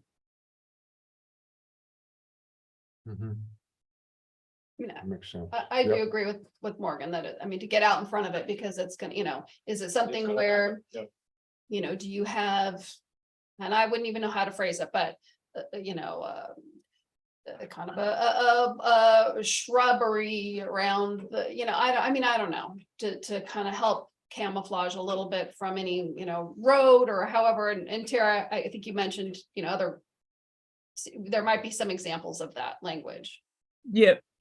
So let me just, there's language like designed to blend into the architecture of the building, screened from public right of ways, designed and located to avoid glare or reflection.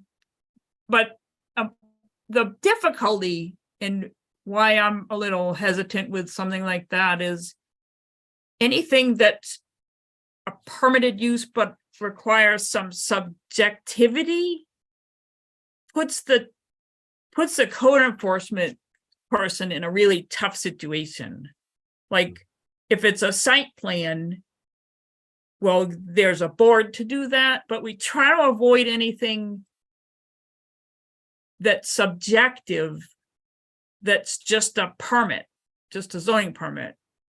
Right? So if we talk about aesthetics, and that's why instead our approach was to not recommend an exception to the front setback for these. Just keep it, you know, as far back as anything else would be built. I think the towns that want some review of the aesthetics usually would make that a special exception so that it has to go to the zoning board. Because how we think about land use is if it needs judgment, it should go to a board. And that's why there's 7 of you deciding on any given thing. It's a consensus of the board. But you don't want to ask Dave to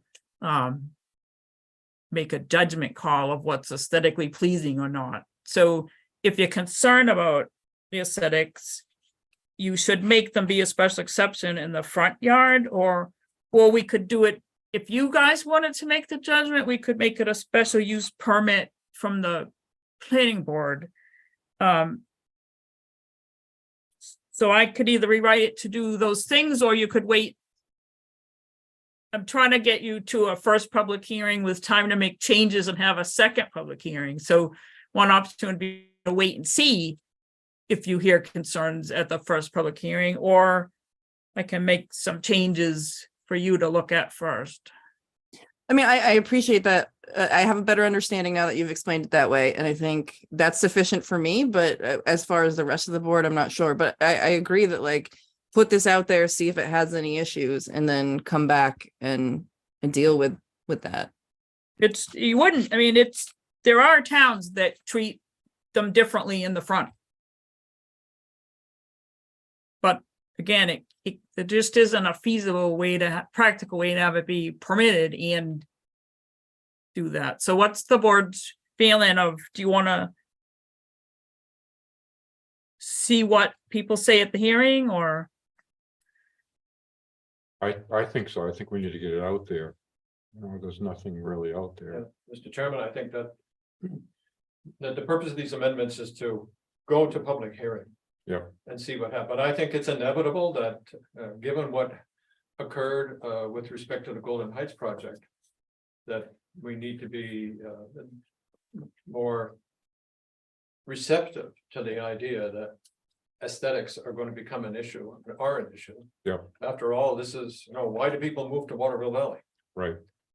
To be in the White National Forest and to be surrounded by wilderness, or at least more wild looking territory, and to spoil it, in quotation marks, with installations such as high wind towers or large solar arrays, I think it's going to attract a great deal of attention.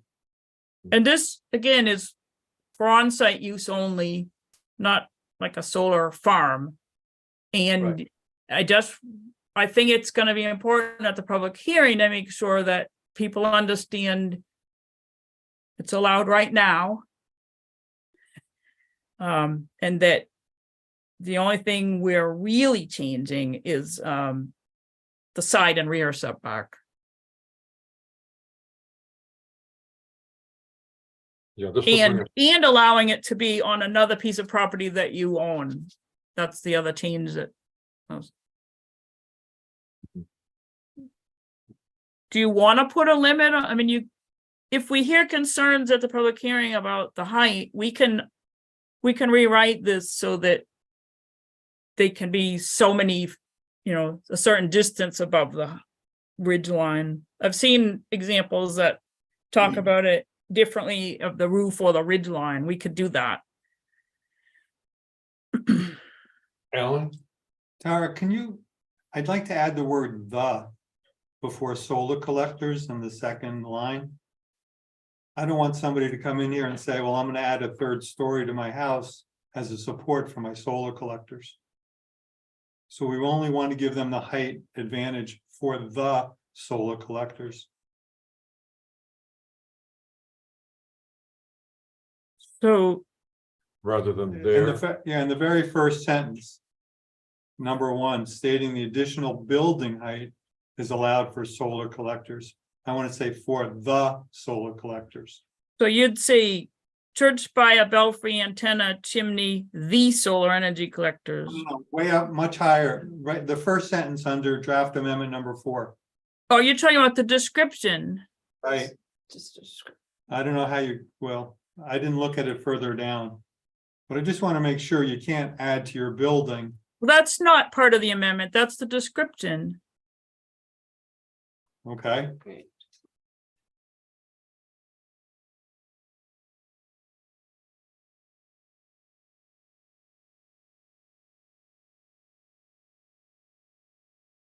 All right, I think then you're okay.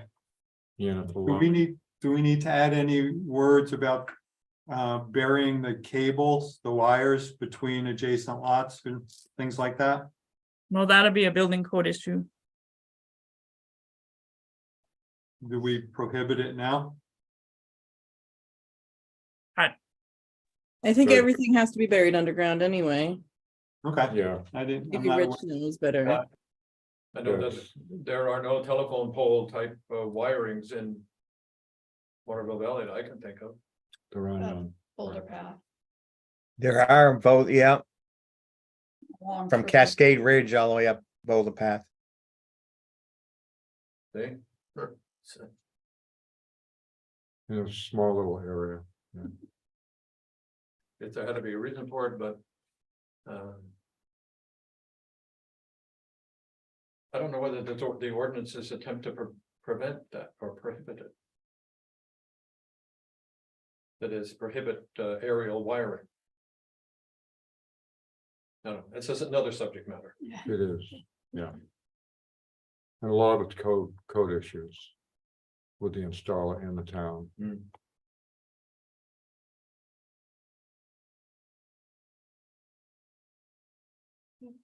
Any time, Sorry, well, I'm sorry, go ahead, go ahead. Alan. In that number one, where you're talking about the amendment, it's for buildings not used for human occupancy. I don't want to limit it to that. I mean, if I have again, if I'm afraid of my neighbor, I have solar panels, so I'm for this.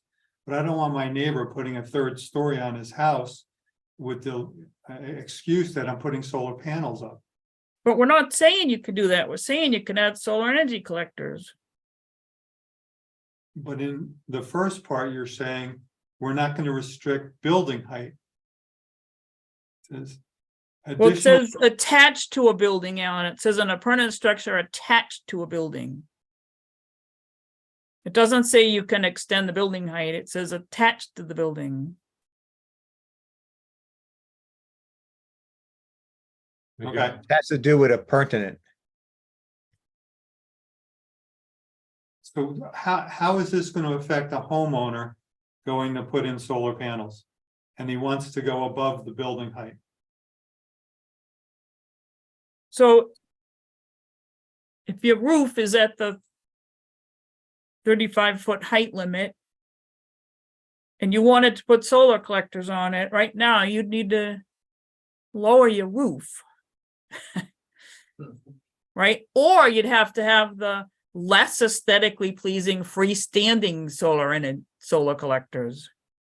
We want people to be able to put on their roof where it's less aesthetic impact.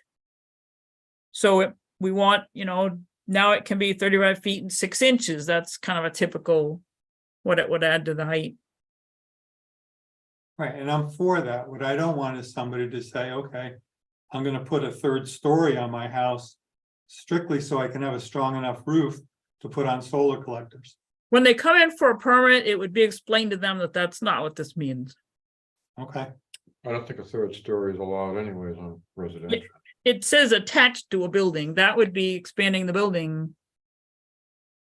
And they wouldn't get a permit.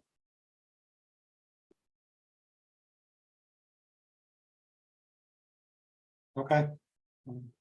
This is making solar energy collectors an appurtenant structure, which are not counted in the height restrictions. Right. I would argue they already are a similar service feature, but we don't want. We want to encourage solar and we want to encourage them on roofs rather than freestanding.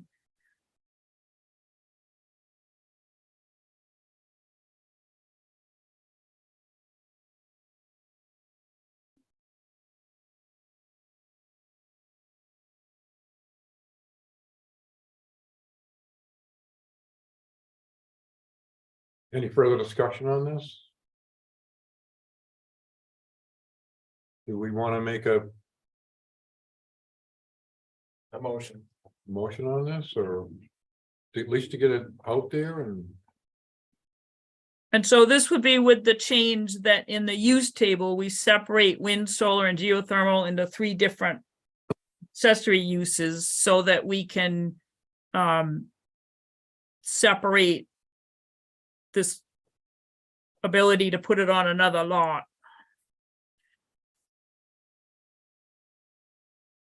That's the one change I marked here. Okay.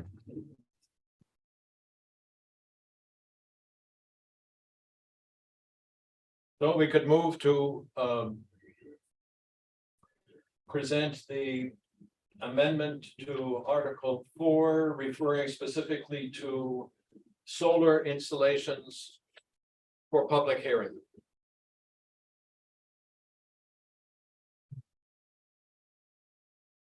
Everyone Second go with that? Okay. Any further discussion on that? Do a roll call vote, Margaret? Margaret, I. Alan, I. John, I. Catherine, I. Bill, aye. Morgan, I. Rich? Rich, I. Okay, passed, move forward. So we separated out wind. The committee working group separated out wind because we acknowledge there might be different feelings about wind than solar. And wind, people might want to vote for solar but not wind. Planning board might want to put forward solar but not wind yet. The board still, you guys still had some concerns about some pieces of it, so some of this is different. We responded to the comments at the last meeting. Basically, you have this vague language right now that you can have wind, but there actually is something in state law called a small wind energy system that you have to allow, and that the zoning ordinance doesn't really yet, because the state law says you can't just take your generic height limit and apply it to a small wind energy system, because then you're not really letting somebody have one. So we're trying to find the right balance between aesthetics and abutter concerns and making sure that you get in line with that state law. So the state law provides for the code enforcement officer to notify abutters if he gets an application for one of these. So it's different. Normally a zoning permit application doesn't lead to abutter notices, but with a small wind energy system under state law, it should be. We are concerned that right now you allow wind without thinking about the setback, like you normally would a tower want to have a setback that's based on the height, not just the 20 or 50 or whatever feet, but it needs to be able to fall down, break, have parts bounce. So 120% is a pretty typical, I've even seen up to 150% of the height, but 120 is pretty typical height. I mean, setback, 120% of the height for a setback. The last meeting, you guys will lean in toward the 100 feet and need to go to the zoning board if you need a special exception, because it doesn't work out with your lot. And that's, again, something that you need to get in compliance with the state law on. Sorry. I ask a question. Does the state law restrict or provide any information about the limit on the height? No, it just says you can't, that you have to allow small wind energy systems, and if you just apply the generic height, you're not doing that. You have to have some out for it. We'll go back for your comments. I just want to go through what we did and why. We're suggesting a lower noise level than we see in all the other examples we looked at. And this is as low a noise level as you're allowed to have under the state rules. We have, and I could show, we, at the public hearing, we have some tables that show like what's 45, what's 50, what's 60. We went with the lowest allowed because you are a community that's concentrated on small lots in a small area, and noise is pretty important. So we went as low as we're allowed to under the state law. And put language in that you document it up front rather than wait and see. Also put in some language that we've seen in others about flicker, because that's an important impact on the close by neighbor. We want it to, reiterate that it's got to comply with the building code, be safe, not an attraction to a child or climate, and just incorporated by reference the section of the state law that deals with abandonment. And again, under this 5F, I would separate that so that the solar and wind can travel separately.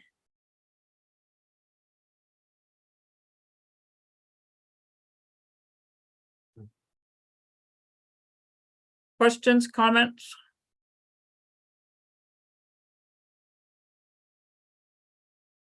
Mm-mm. Is there an example where a community has ever submitted requests to the state for exception to an RSA? No, there's no process for that.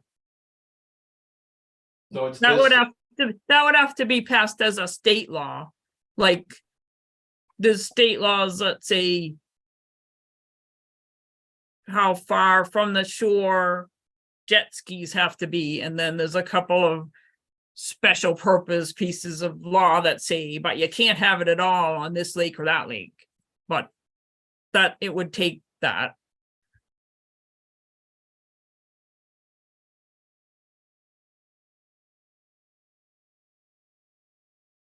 I'm thinking that people, who move to Waterville Valley or have secondary homes in Waterville Valley do so because it's in the White Mountain National Forest.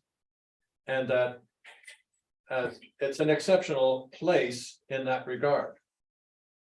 So to have the sight line of the town obstructed by 100-foot wind towers, I think would be objected to by town residents. That as a rule, they wouldn't want to see that here.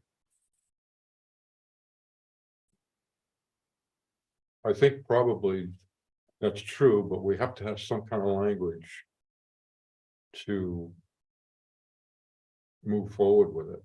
Right. But Kathy? it doesn't appear to me by looking at this, RSA, right? Well, they're gonna vote on the amendments, right? The town, I mean.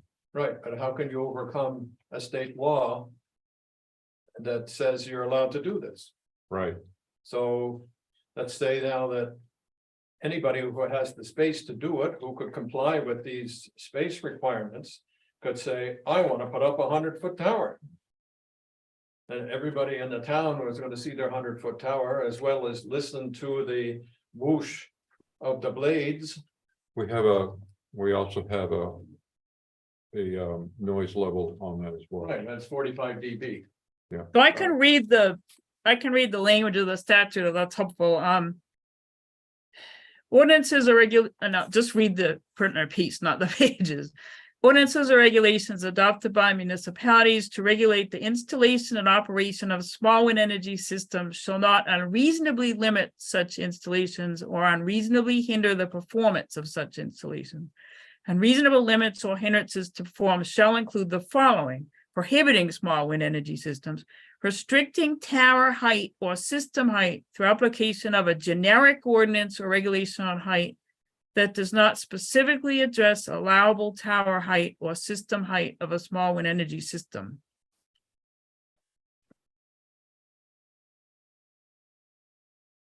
Kathy, you had, Just, I think it is gonna be an education of what does the state ordinance say? So, and what do we have now? Because, and we're really just trying to, put in our ordinance that, this is the lowest possible noise, and what is that? It's talking, from what does that, what does 45 dBA sound like at a property line? What is a small wind energy systems? Not necessarily, have pictures. There was I've got a couple pictures of, they're not necessarily the blades, but the wind turbines. I don't know how, again, we've talked about aesthetics, which I think is also going to be important here. I don't know how you get around that just because of the nature of, how to collect the wind, but, so where do you find the balance of being compliant with the state and also trying to make the best possible outcome is, I think, kind of where we were going to. We really tried to limit, we looked at the heights for different towns. There was 140, 150, percentages. So we, brought it down to 120%. And again, if anybody has a property that can't comply with these regulations and they want to, they'd have to go to get a special exception. I just, how do you find that balance? Yeah, Be- I understand. That my point is that how many White Mountain National Forests are there? Right. So do we want to urbanize to the point where we look like every other town in the state? What's the point of coming to Waterville Valley if that's the case? Well, also too, when people think of wooden turbines, they think of the big blades, but they Oh, of have course. vertical ones too that you, Yeah. what is that? You know, it's Yeah. like, One option, if you think the 100 feet could be a deal breaker at town meeting, we could just make this be that they apply for a special exception to exceed the usual height limit. We could take the 100 feet out.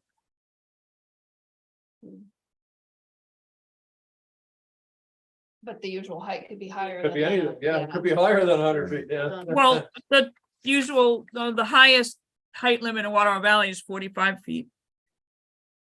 It's 35 in some zones and 45 in others, so what we could add, if you wanted and you thought this might be the deal breaker to get the town in compliance, I think, I mean, in my opinion, it would still comply with that wording of the state law if you just let people apply for a special exception to the zoning board to exceed the height limit for small wind energy.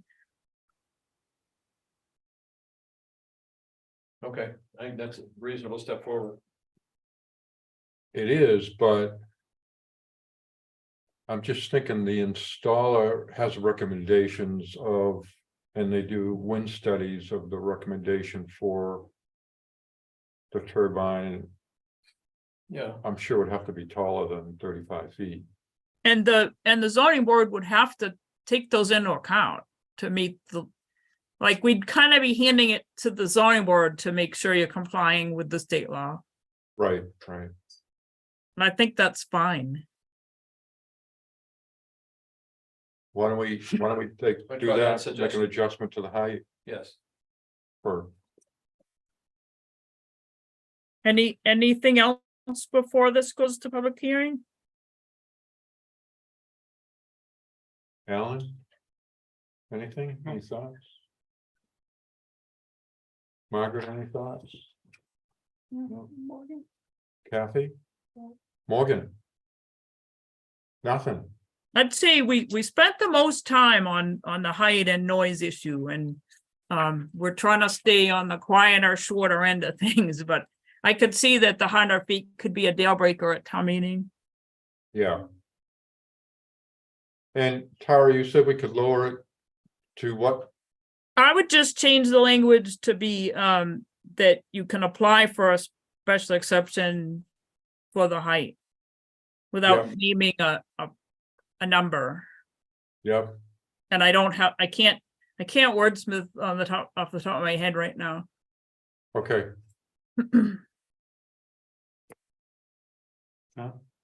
Yes, Alan, Tara, is there a reason we went with 45 dBA and not 40? And is It's it the re- lowest allowed under state law. You- yes, And the state rules say you can have 40 at night, but in practical terms, how do you manufacture a wind tower that can make a different noise at night or during the day? I know it. It just, so we went with the 45. And all the examples, and Linda compiled quite a few examples for us to look at. They all were 50, 55, or 60. As Just- was the model ordinance that the state wrote years ago. But those just, to me, felt too loud for Water Valley's density. Just so everyone knows, Linda Coleman, who was here, is on our subcommittee for this. So I want everyone to know that she's part of that. Linda, if you have anything to add, let me know. I do have a question. So if the height went to a zoning board, it could be higher than 100 feet. If they said that their appliance needed 140, 140 feet, then that the zoning board to not unreasonably, withhold the ability to install a wind turbine could not decline that. I mean, how would that work? How would they make the judgment? And I think that people at town meeting have the right to know what would be allowed in the town. If they're gonna have a problem with the zoning ordinance proposed with the fee, then they're gonna have a problem when the can gets kicked down the road to the zoning, whoever decides it later. People should know how tall it could happen in their, whatever, they're concerned with. Well, we don't have that now. We have 100 feet unless granted a special exception.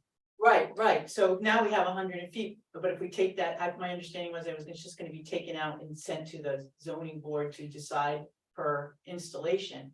Right. So that, mean that it could be higher than that, and I think either way, that's, people at town meeting are gonna wanna know, they're gonna ask the question. And if you Right. just say, well, the next board down the road will decide, cause they'll have to do some kind of permit, they're still gonna wanna know.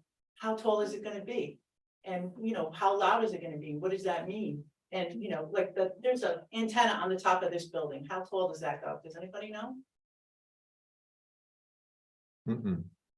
It's probably 100 feet Yeah, up. Everyone probably looks at it every day and doesn't give it a second thought, but the difference is it's the town building and not in their backyard. So people have to know. Similarly to, didn't want to close the transfer station and change the hours. It's a hardship for everybody on town, but it's the Yeah. state law, and sometimes you just gotta do what you gotta do to comply. I think, Linda, the way it reads now, it doesn't really matter. It's still gonna go in terms of height, it's still gonna go in front of the ZBA for a special exception. Whether we have, not to exceed our, whatever the proper language is, but basically we're saying 45 feet, or whether we say 100 feet, we're still putting it in the hands of the ZBA to consider a special exception. Now, they have a 5-part test they have to follow in order to grant a special exception to the zoning amendment.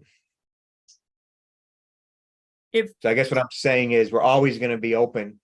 We're always going to be open to somebody being higher, someone requesting the ZBA for a higher height on a small wind energy system, whatever number we put in zoning. And honestly, it would almost seem like denying a variance for one would be hard to defend in court based on this statute. The special exception is to make it a little bit easier for somebody that, rather than have to apply for a variance. It's a bit lower bar, as Rich said.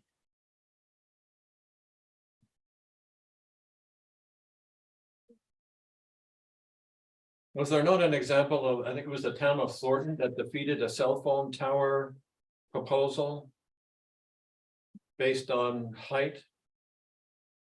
Did that? It's an entirely different body of law. And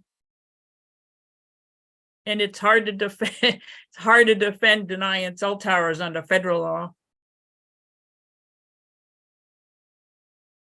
I think they did it. It's rare, but anyway, it's a different body of law and there's federal laws involved. I think the proposal was to put a big cell phone tower near Well Sticky.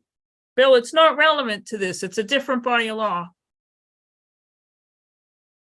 Looking for alternatives, Tara. Under the law, you can identify the parts of your town that are appropriate for cell towers. There isn't similar language about small wind energy. yeah, I think that's the issue. Is nothing. So this is a start to. I mean, I know there's gonna be millions of questions, but. This is a start for us to put something forward.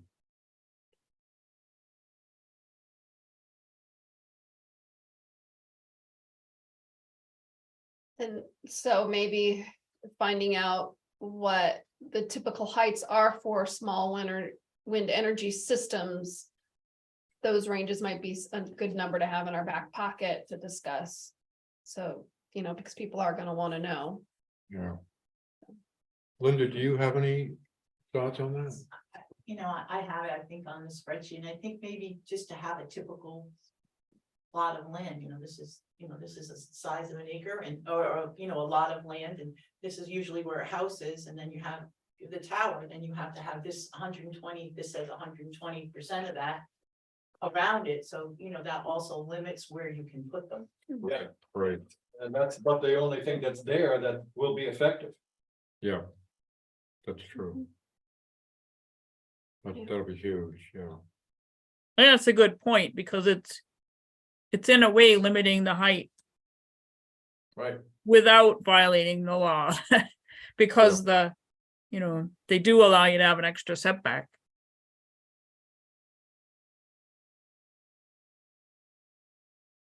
Let's move on. Make a motion on that? That's, go back to the first page, that is where,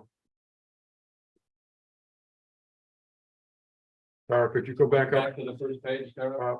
I just want to be able to identify the amendment. You should have it in front of you on paper too. We do, but we like it so everyone can see it. Good, I'm glad. We're all looking at the same thing. So the two changes I marked were at the end, separating wind, solar, and geothermal into separate lines in the use table. So that we can only address one at a time about being on a different lot, and changing the height so it says something more like you can apply to the zoning board for a special exception to exceed the height. So we could move to,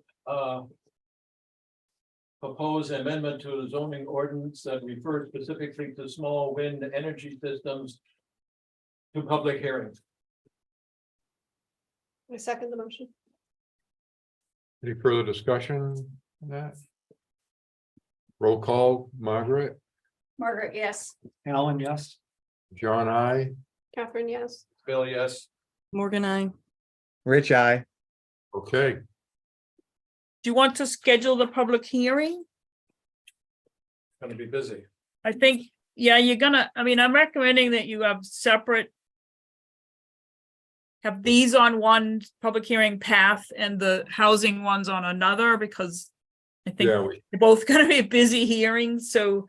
In the past, you had talked about public hearings being at 6 o'clock the night before your meeting, so you could regroup and talk about the input. That would put it at November 8th, but that's just one What do we have possibility. on the 6th? We have another one. the HOP on the 26th. Yes, that's. Okay. Yeah, And that's a public hearing for us to get input before we talk about public hearing, but Too Yeah. much to come on it. So the next planning board meeting is November. 9th, do you want to have it at that? I mean, we in general try to avoid public hearings in the morning when a lot of Yeah. people are at work. yeah, I would avoid it and wouldn't want to put it in as part of a planning board meeting, right, as a planning board meeting would take all day. right. So, yes, that to the suggestion that it occur on the 8th, The 8th of November. yes. At 6 p.m. 6 p.m. Okay with everyone? That works for me.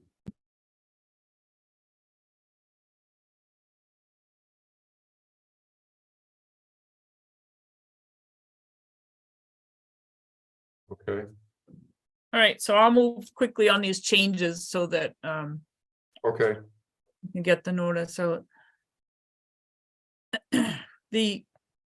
The other thing, that was a good segue about the 26th was, and Kat's been waiting from North Country Council for 2.5 hours for this part of the discussion. Under the Housing Opportunity Grant, I'm writing the zoning amendments, but North Country Council's leading the public meeting. So hopefully she's still on here. And can hop into this discussion and make sure that Kat, make sure that you get your questions answered so that you're clear on the goals for the October 26th public meeting. I just, did a brain dump kind of to make an outline for it of what it might look like to get the conversation started. And I think, Kat, were you at the public meeting they had earlier? The only thing I've been to was the kickoff. Yeah, so some of you have met Kat Yeah. already at a previous event, so.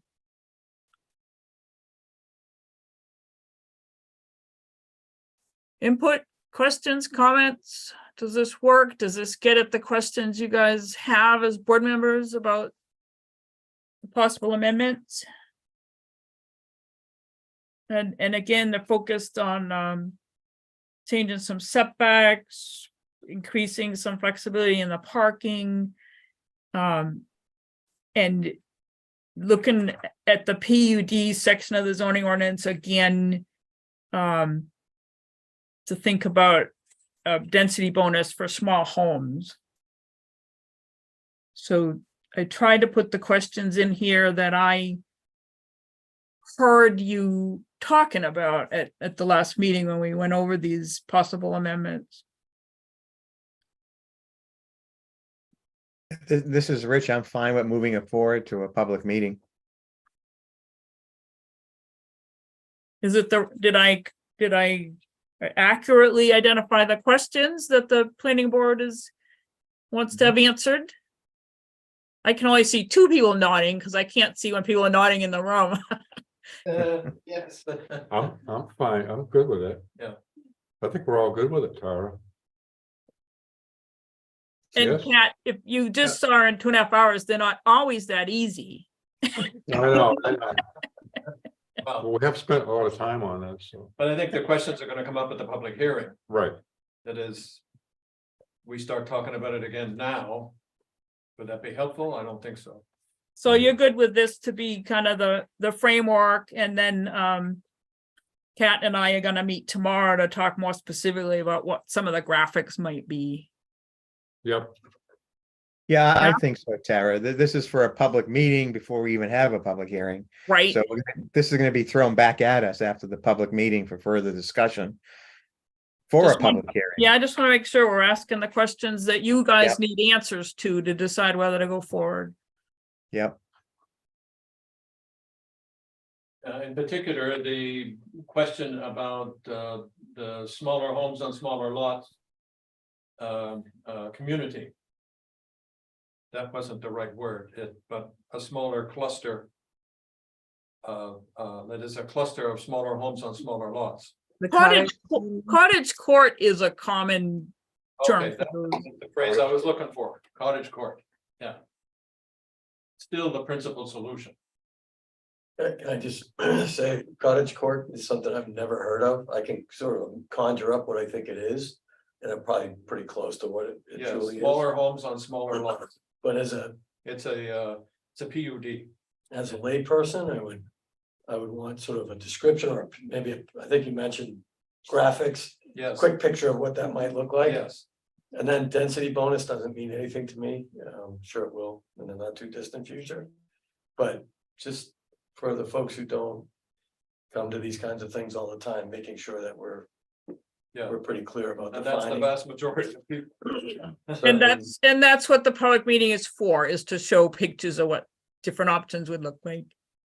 Thank you. And Tara, just so everyone knows, you do have photos of that. I've seen them, so we'll be displaying those at the meeting also, correct?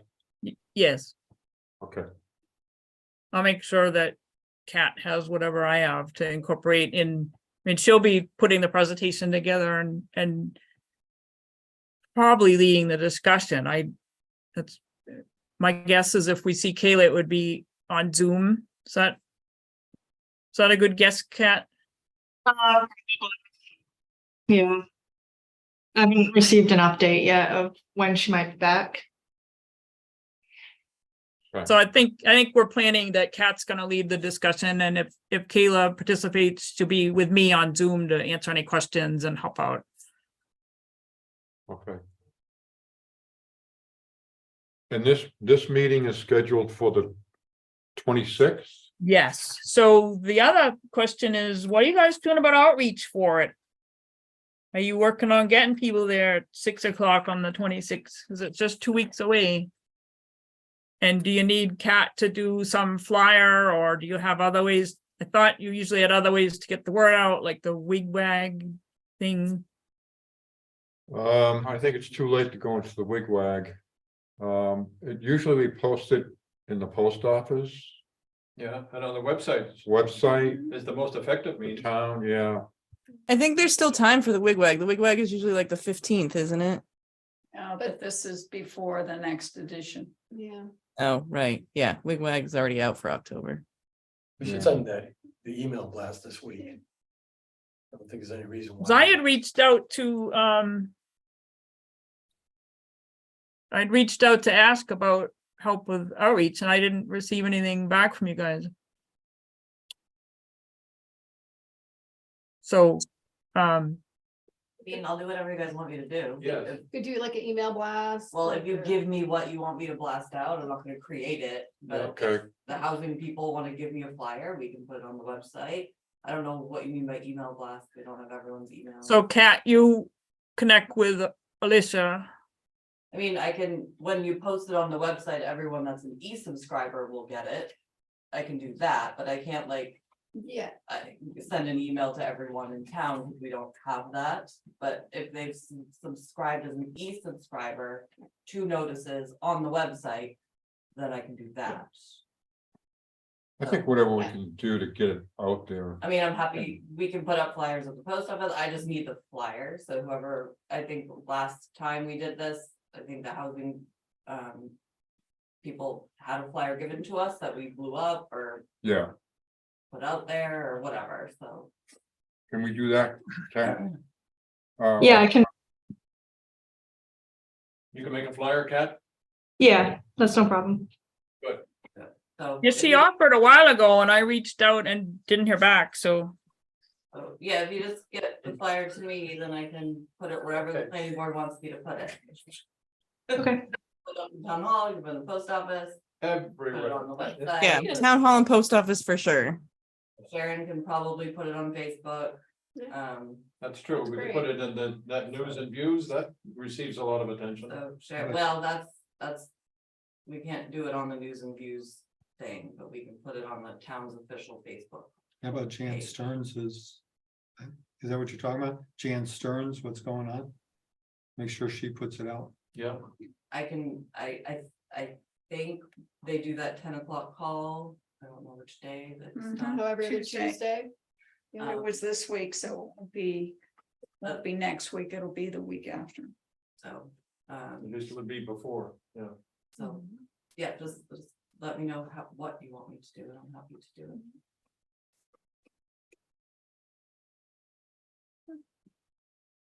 Great. Any more items on the agenda? The working groups check in. Other than dark sky, I think everything we spoke about.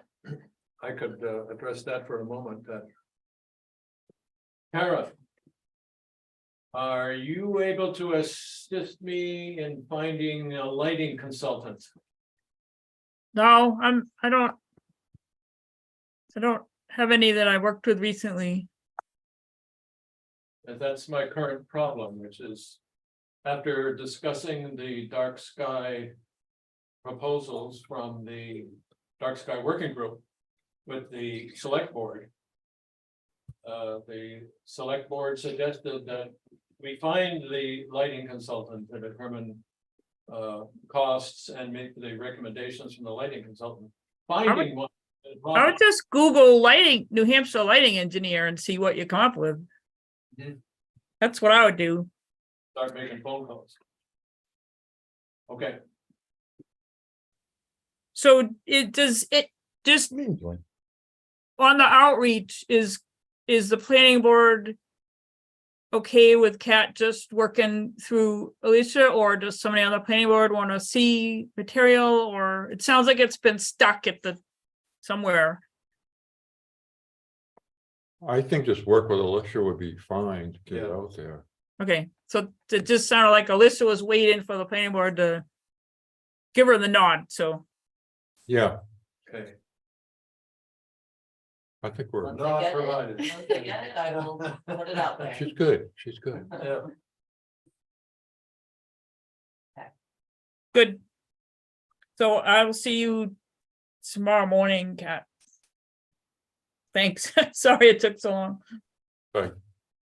Thank you. So I think we're on working groups. Yeah, but we kind of covered that with the draft amendments, kind of, right? Yeah, I think the board could decide at this point, to put them on a timeout, except for the dark skies, until you see what happens at town meeting. Right, If right. they fail, if the amendments fail at town meeting, then you'd want to revive the special event and EV charging solar wind working groups to go back to the drawing board.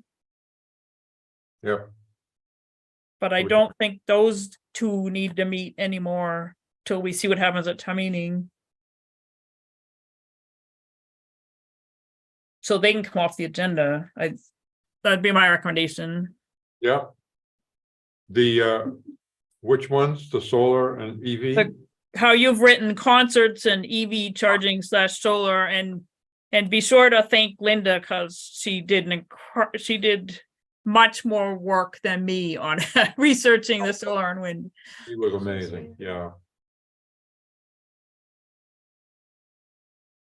So, and Dark Sky is still looking for this consultant. So that we can take the next step. Yeah, and I don't know if Morgan wanted to say anything about dark skies. I think you're on I think you're the only one on the team here, right? Oh, you guys are? Yeah, Okay. yeah, two of us. Yeah, Bill and I and Mike. Okay. I'm just Googling it right now, and there are a few that come up, but they're mostly like installers, not necessarily They're a commercial. consultant on their own. Yeah, yeah, Mike is looking at dark skies in the Arctic. They yeah. usually are gonna be the same. There isn't, like, the lighting engineer is gonna work for a lighting company, probably, one Yeah, that they're not like designs, freelance consultants. that designs the system, right? For somebody who was independent. Like I mean, it's me. the same with cell towers. It's hard to find somebody that has that knowledge that doesn't work for the cell tower companies. So David doesn't know anyone that, from a code enforcement perspective, which is kind of the realm of that, Yeah, I would wonder whether or not contacts within that. I see one that I also Googled, I see one that's in Portsmouth that you probably saw too, Morgan, if you just Googled CSI engineering Portsmouth. not so far. Yeah, there's Right. there's not gonna be one up north. So We I have mean, to provide context, I mean, when this was brought to the select board, I think 2 or 3 select board meetings ago, I'm forgetting now. The select board was reluctant to set aside any funding. And didn't think frankly that $10,000 for a survey of the lights in Waterville Valley, without more of an idea of how much it would cost to do that. And it was very reluctant to even go down the path of some of the town paying private owners to convert their grandfathered, not compliant, not dark skies compliant lighting to compliant.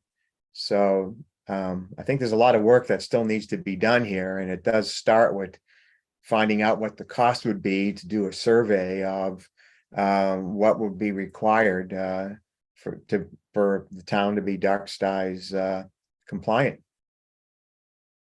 Mhm. It's not going to be $10,000. I think that seems kind of low. No. That figure was the price of, a budget to engage a consultant to do what you just described. Nevertheless, we're gonna proceed with the select board recommendation.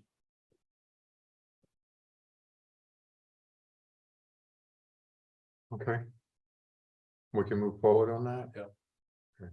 Well, we'll start calling these engineers, Yep, okay, see if there's anybody who are willing to do it. okay. We'll move on to the next. Yep. So I feel like we've been kind of. C1, I feel like we've been kind of putting that on the back burner. Would like to discuss it, but I would like everyone to be here, but what is our goal for C1? And there's so many questions with everybody that I'm wondering if we should spend time on it today or not. How's everyone feel about C1? Well, the contentious issue was whether or not to restrict to the additional construction of residential housing in C1. Right, To keep it, yeah. right. I mean, do I want to keep going with this on every month, or do we want to discuss it more, or? mean, I that think the point, I'm sorry, John. No, I'm done. I was just saying, is that the goal for us to continue? The point is, we'd have to amend zoning to remove multifamily housing from C1. So I think it's not going to happen at this town meeting. So I think we continue to have time to discuss whether we even want to go down that path. The Yeah. planning board at the last meeting didn't, just, the consensus was to not even bring it up on October 26th. Any change at Right. all to the residential uses in C1, you've discussed it a couple times, and That did occur. with James Nuno's input, you decided, don't even bring it up right now, so, because it, Right. I mean, I think he made the point pretty clearly that it would inhibit their ability to find a developer in the C1 if they took away that entirely, or took away the flexibility. Because what Kayla and I had thrown out for consideration was not allowing it on the ground floor and possibly having some size restrictions for at least a portion of it so that it could be workforce housing. I thought he made a pretty strong argument for not doing that, and that was the consensus of the board. So I don't have it on the outline for October 26th. Okay, Not- good.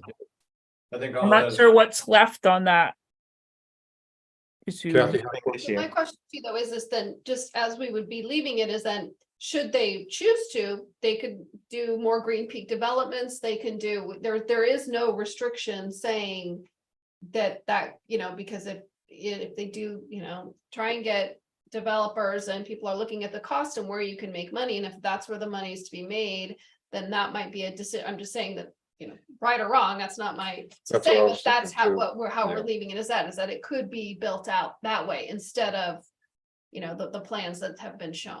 That, is that It correct? could, and that's why we brought it up under the housing opportunity grant, because that's not workforce housing, certainly.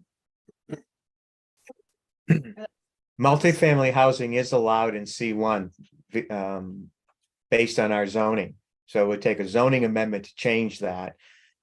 We, as Tara pointed out, we as a board rejected some of the other paths we could take as part of the process this year to make a zoning amendment. So that leaves us with a pretty major discussion that there's no time before this year's town meeting to have. It has some major ramifications, as we heard at the last meeting. So I would not discuss C1 further until next year. I mean, there's no point in doing so. It had the most voter support on the survey, but it's no good making a zoning change that doesn't work for the landowner. So that, again, I agree with Rich. It needs to stay on the table for discussion, but not till after this town meeting. Okay. That sounds good. Let's move on. And I just want to be clear, October 26th, 6 p.m. will be the public meeting for the HOP. where? You said it was there. here in this room. Or Zoom. Yeah. I think it'll be busy. Well, I would hope so. I would hope that many people would attend. We got chairs. Yeah. Well, for right now, Rich, just want to run it by you. Probably usually this room we do it in, correct, for the meeting, for the public? That's what Yeah, you, we've done it in the town downstairs meeting room before. that's Yeah. what the, yeah, I mean, that's what the board voted to, or I don't know Yep. about voted, but I asked at the last meeting when you scheduled that. It's in the Yep. notice, no? Yep. It's what we said, so I assume Kat will get there early to help set up the chairs in the format that we had last time we had the public meeting in there, more of an audience style. Yep, the question really was more for the people tuning in, listening. Okay. And so that's up to you, and I don't think you did address that. Of whether you wanna allow Zoom participation, because I can easily manage that element if you do. I think we should. Do you not think so? I think it's a good idea, Yeah. Let's so do we'll it. wanna make sure and put that in the notice too. It would certainly bring up attendance. Yeah, let's do that. That's our goal this year, is to more attendance. How So, about shorter meetings? so Alicia, you'll wanna make sure and get the meeting ID and password to Kat for any flyers she's putting together. Sharon has access to that. She'll be back tomorrow, so I can get it to her tomorrow. Okay, I don't recommend putting Zoom links on public notices. I think that's a really basic thing you can do to avoid problems, is to not make it clickable. Okay. Are you confused? What would you do with the link? Where would it go? I only put meeting IDs and passwords on meeting notices that go in the newspaper or on a flyer. So they have to actually type in the meeting ID and the password rather than click on a link. Right, Oh, yeah. I see what you yeah. mean. To keep. Okay, I agree with that. Yeah. Okay, got it. A good percentage of troublemakers aren't highly motivated, basically. So Okay, Tara, thank you. Correspondent? Nothing. Town call, who's on the town? call? Did we? Nancy. Nancy is not here. Okay, wow. And Conservation Commission, well, I'm new, so I don't have anything to report. Next time I will. Let me just see. No, I was looking for a date, but I don't see it here. Okay. Oh. Look at that. We're down at the bottom. Calendar review. Next planning board meeting, the 9th, Yes, 8 AM. Rick? Can you be here? Okay, sounds great. Any other further thoughts, discussions? Mr. Chairman, I propose that I move to adjourn this meeting. Okay, all in favor? Aye. Aye. Thank you, everyone. Yeah. Thank you, Tara. have a good day. You too.